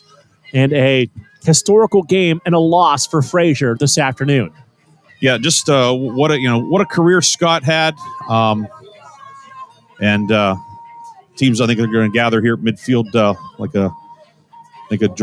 perhaps a joint post-game prayer here, which is really cool to see. But Grove City, Scott Frazier today, 19 catches, 231 yards today. Pfeiffer, those guys, they went, as they say, they went down swinging, and just a heck of an effort. Down 17-0. Middle of the fourth quarter, and to come back and to battle and have a shot to tie or win at the end. It just says a lot about the fortitude of this Grove City team. The grit, and also you give credit to Johns Hopkins. Because Hopkins was clearly on the ropes there and able to make a couple pass breakups and just a terrific. The first half was. The first half was kind of a slog both ways. Yeah, Johns Hopkins had the opening drive, went down and scored 7-0, but it was Grove City certainly was not real sharp, and then Hopkins probably left some points out there too. But the second half and the fourth quarter, I think you saw both teams. Hopkins looking like asserting control, Grove City counterpunching, coming back. The special teams coming up with a blocked kick. Shea Aiken blocking it, Jace Herrick the recovery, Aiken the interception to give Grove City the ball at the 29 on the other side of the 2-minute timeout. Driving down and unfortunately just coming up a little bit short right at the end today here for the Wolverines. And like you said, unfortunately, things not ending the way we had hoped for. But when you step back and look at it, for someone that doesn't know or doesn't follow D3 football, this is what it's all about. Absolutely. I mean, this was these are obviously you can tell just the great respect between these two programs. First ever meeting, and two very physical teams. It was a really cool post game site there, and the teams. It's because for Grove City that's not easy because you have 29 seniors who this is it. And for Hopkins, it's moving on to kind of the exhilaration of everything, but to take that moment and be part of that too, really cool to see that. Certainly wish the Blue Jays well next week on their trip out to Indiana to take on DePauw, and for Grove City, the seniors. You think about what the senior group has done: 2 conference titles, 2 NCAA playoff berths. You think last year, lose by a point to the national champs, lose by 3 here today. Really right there, with the nation's elite. Half jokingly was telling one of the press box workers here, this is the largest margin in a Grove City playoff game. And it is. Because it is, yeah. Last year the 2 1-point games, now today a 3-pointer. But great football game. Unfortunately, the guys in red and white come up a few points short. Big senior class we're going to miss. We're going to miss all these guys. Not only for on the field, but of course off the field.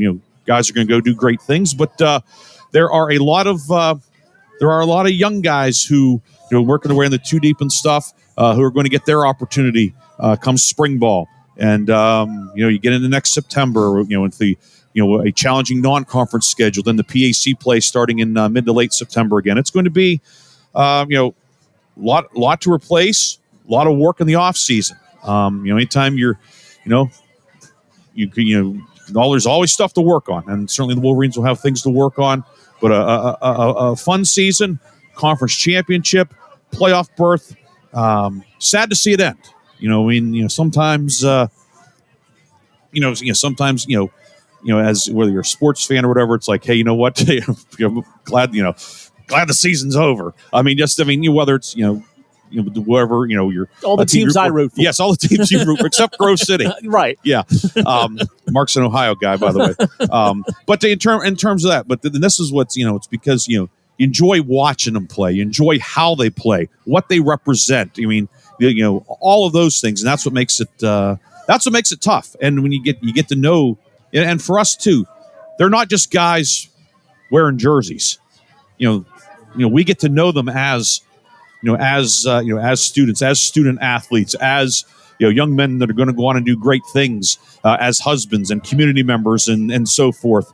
So that's what makes it tough too, because like when we root for teams on Saturdays or Sundays or during the week, it's kind of a lot of we're rooting for the jersey, whoever team it is. We don't really know the people and stuff, and we'd like to think that they're all great people and this and that. A lot of them are. Some are, maybe a little, little shaky, right? But in this case, you get to know these guys, and you see them in the hallway, you see them after the game, you see them at breakfast this morning. All those things. That's what makes it so enjoyable to watch them and to do well. And it's also why it's tough at the end when when we realize that. Putting the equipment away until next year. And you know what? This group, and every senior class is special, but this was a group that in the playoffs last year, come sit down, sit with us, yes. Welcome me to sit down and talk and eat. And a lot of these guys I covered it in high school as well. So, I appreciate the fact that, they took the time to get to know me, as a lot of players have over the last 14 years. So, this senior class accomplished so much. It's tough right now, when you look back on what they did a lot of special things. Absolutely. And, it's going to sting for a while. You're going to think, but again, as we talked, there were 140 some odd plays in the game. There were a lot that could have gone either way. And unfortunately for the Wolverines, coming up on the short end at 17-14. But we'll wrap it up here. I want to thank the folks here at Johns Hopkins, Ernie LaRossa and Jill Geist, the athletic communications folks here. Outstanding job. Ernie and Jill, they are top notch. And when we found out we were coming here a couple Sundays ago now, just realized, all right, hey, number one, I knew two things. It's going to be a great game against a great opponent, and we're going to be taken care of exceptionally well by Ernie and Jill. And we really appreciate all of their efforts. Thanks to our assistant sports information director, Tyler Grupak. Tyler's going to be heading down with me in a few minutes. We have post-game responsibilities. So thanks to Tyler, having a great rookie of the year so far. He's a front runner. He's the Paul Skeens of sports info. But thank you, Tyler. Thanks to Todd Gibson, our athletic director, for supporting what we do. In terms of for us to be able to come down here, broadcast the game. I'm sure we had a lot of listeners today, especially with the video stream with being subscription based this year. So for us to be supported in terms of, yes, go do it. It's great that you're doing all that, and understanding and respecting what we do. It means the world to me. I know it does to you too. Technologically getting what we need, things of that sort.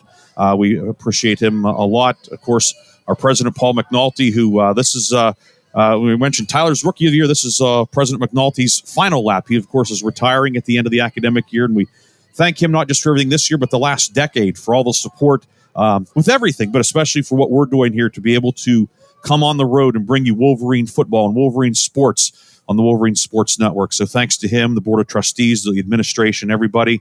It's a fun ride. Unfortunately, it's the last stop for 2024. Yeah, it is. It's been so much fun over the last 14 years. We worked together before this. We continue to work together now, working with Chris in the home games. Looking forward to year 15 already. I know. We'll take a little time to enjoy it, but before we know it, will be September, and we'll be on our way to upstate New York for the opener with Cortland State. But, Mark, thank you for your friendship, your professionalism, your preparation, all that. It's always a pleasure to work with you. Pleasure to ride with you, too. I mean, there are a lot of people that could tolerate being in a car with me for 5 hours, but you can. So that says something about you. I don't know what it says, but thank you, Mark. I appreciate all of that. And maybe we'll get paired up come baseball or softball season or basketball or who knows. But we'll have the headsets and the mixer ready. Well, we're ready to do it. That is going to do it for us here this afternoon from Johns Hopkins in Baltimore, Maryland. The Wolverine season comes to an end in round 2 of the D3 football championships. Johns Hopkins 17, Grove City 14. You've been listening to the Wolverine Sports Network. Thank you for tuning into the Wolverine Sports Network. We'll talk to you next time on the home of the Wolverines.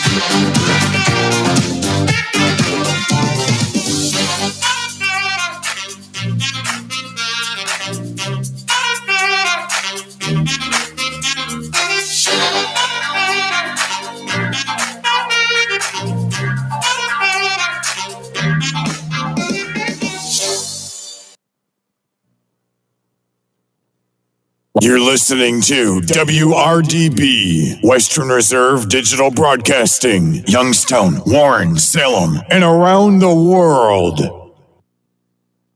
He's taken leaps and bounds as a passer. He's so dangerous as a dual threat guy. He just has great instincts and he makes big plays out there. They have so many other playmakers. Brashard Smith, their top running back, who was a former slot receiver at Miami. He transfers to SMU and he's become one of the more dangerous running backs in the ACC and one of the better running backs in the entire country. They've got weapons at receiver and tight end. Their defense has played better than expected. So, honestly, if you'd asked me this question, let's say a month and a half, 2 months ago, if I thought SMU could really compete in the ACC championship game, I would have been very hesitant to say yes. But they have just been so money in ACC play. Like you mentioned, the only team undefeated in conference.